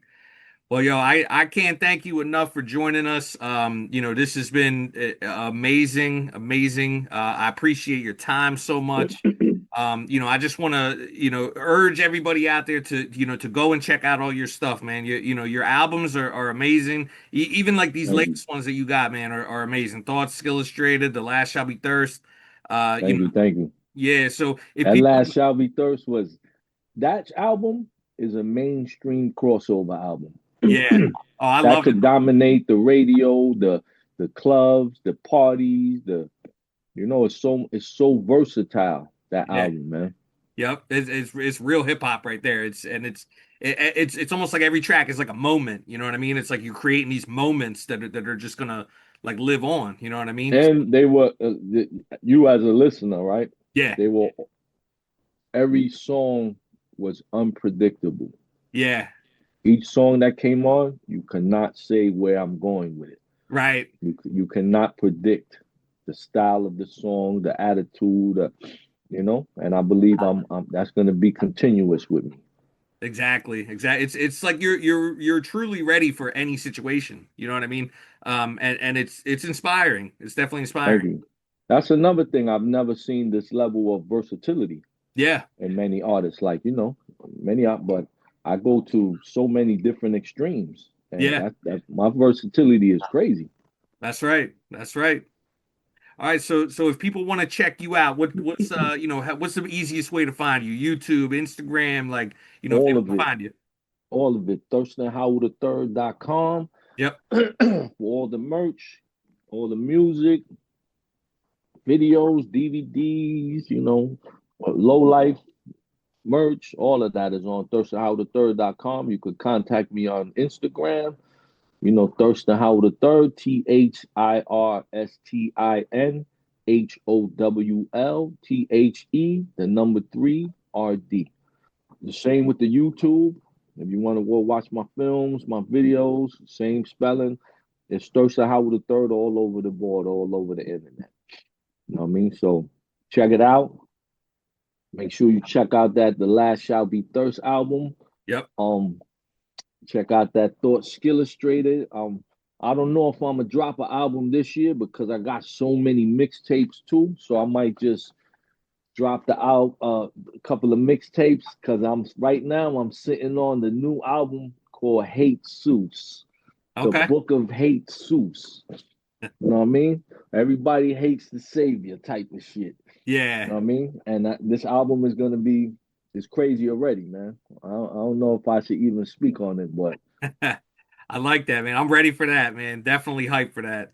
now the Book of Hate Seuss, it's definitely next level, man. I think this album is gonna be totally both English and Spanish because Okay. I've been separating that, but I think it's time to keep that shit in one package. Yeah. You know what I mean?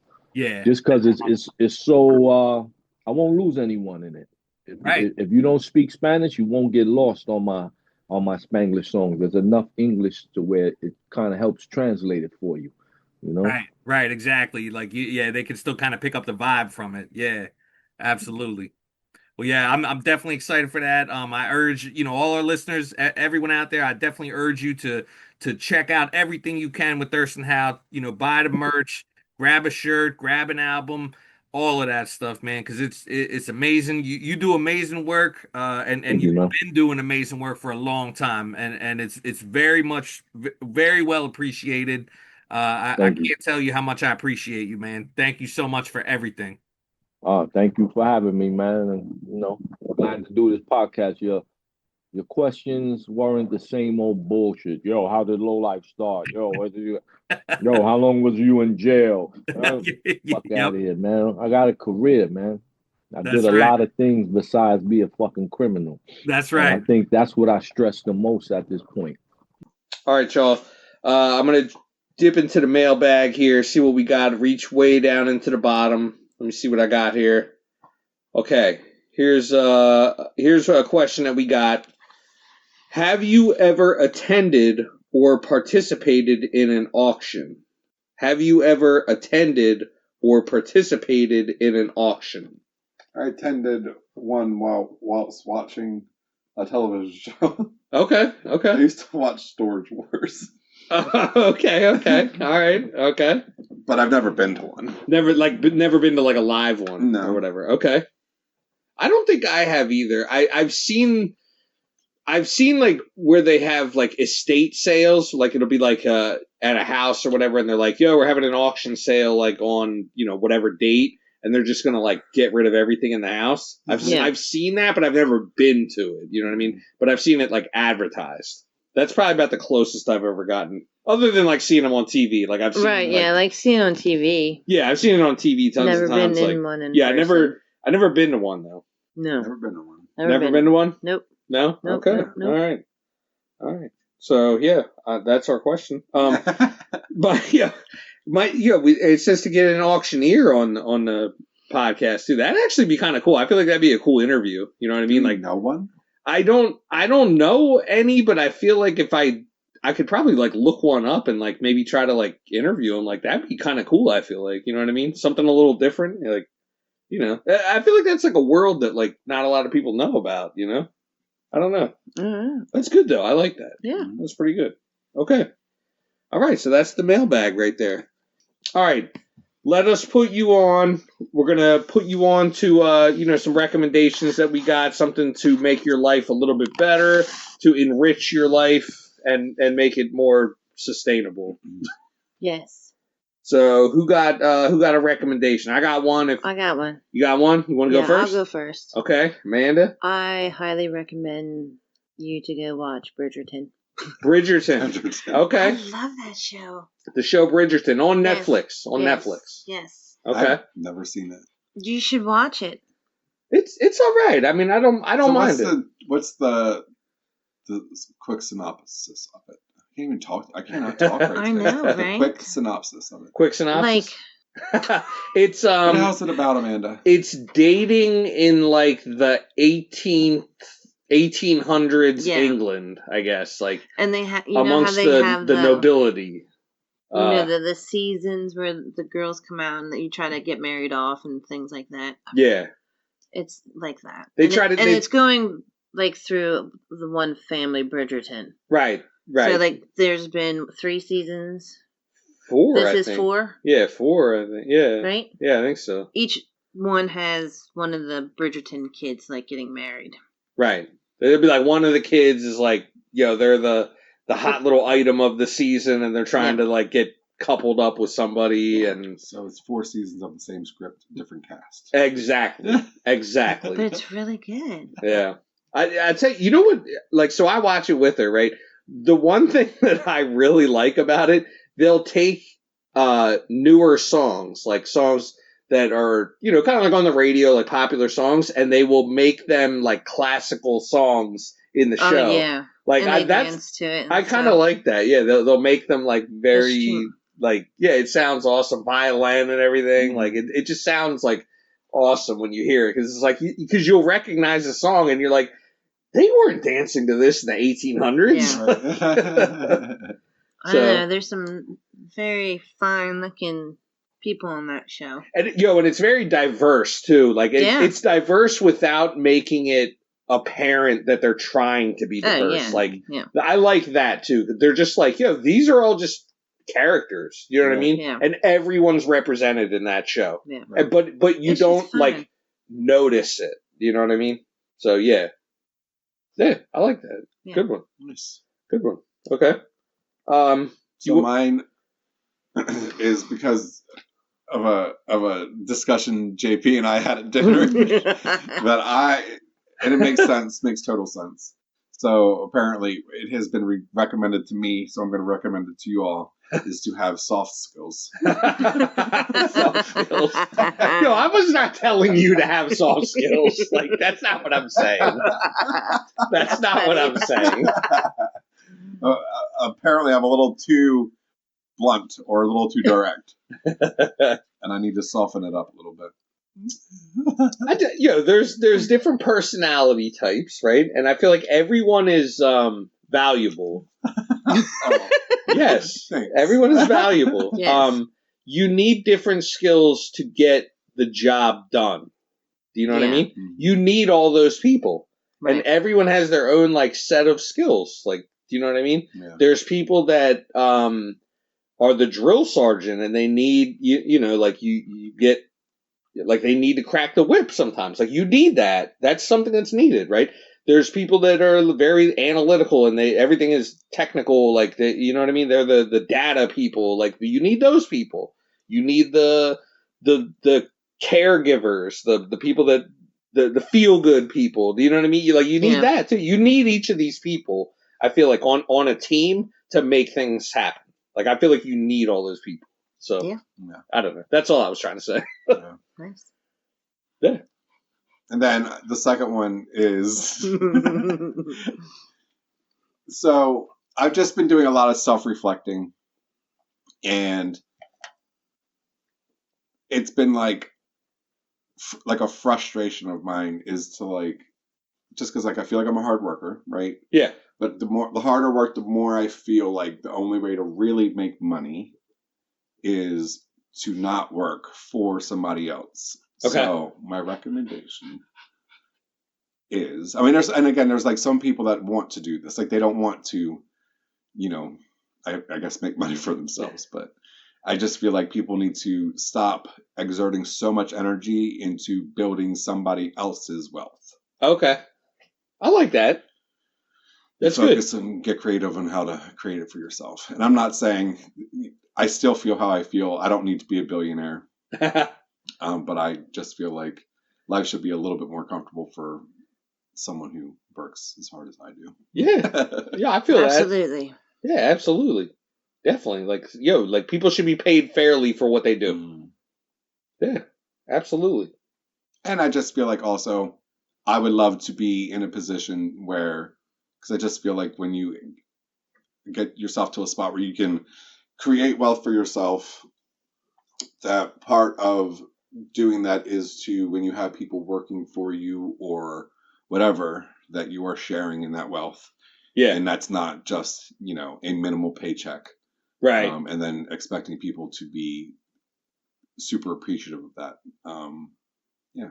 If you're making money and you're living a comfortable life, Yeah. you shouldn't feel good sleeping at night knowing that you have employees that are struggling. You should share that. You know what I mean? Like, if it feels good for you, I don't mean you. Like, I mean a person in general. Right. If it feels good for you to do that, wouldn't making other people feel like that would be awesome? Do you know what I mean? Like, and I'm not talking, again, I'm not someone I don't want to live a lavish lifestyle. Right. But I don't want to stress and have to budget myself down to the penny. Right. Because groceries are so expensive.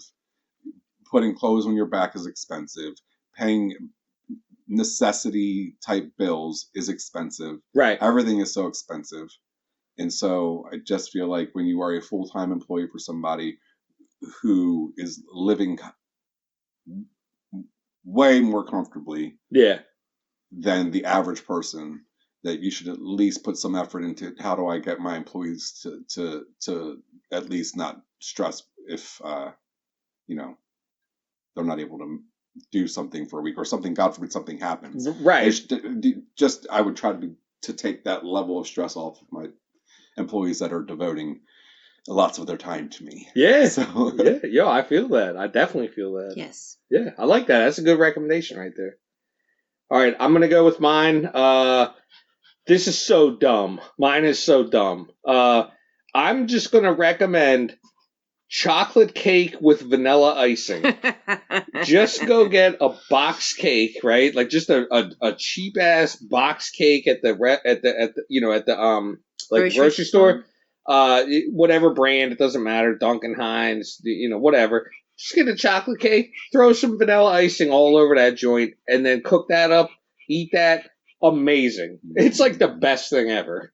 Isabel made one the other day. Oh, it was fantastic. It was the best thing ever. Like, it was so good. Well, I wish I would have had a piece. I had a chance to have some. Don't worry. I bought more and she'll make another one.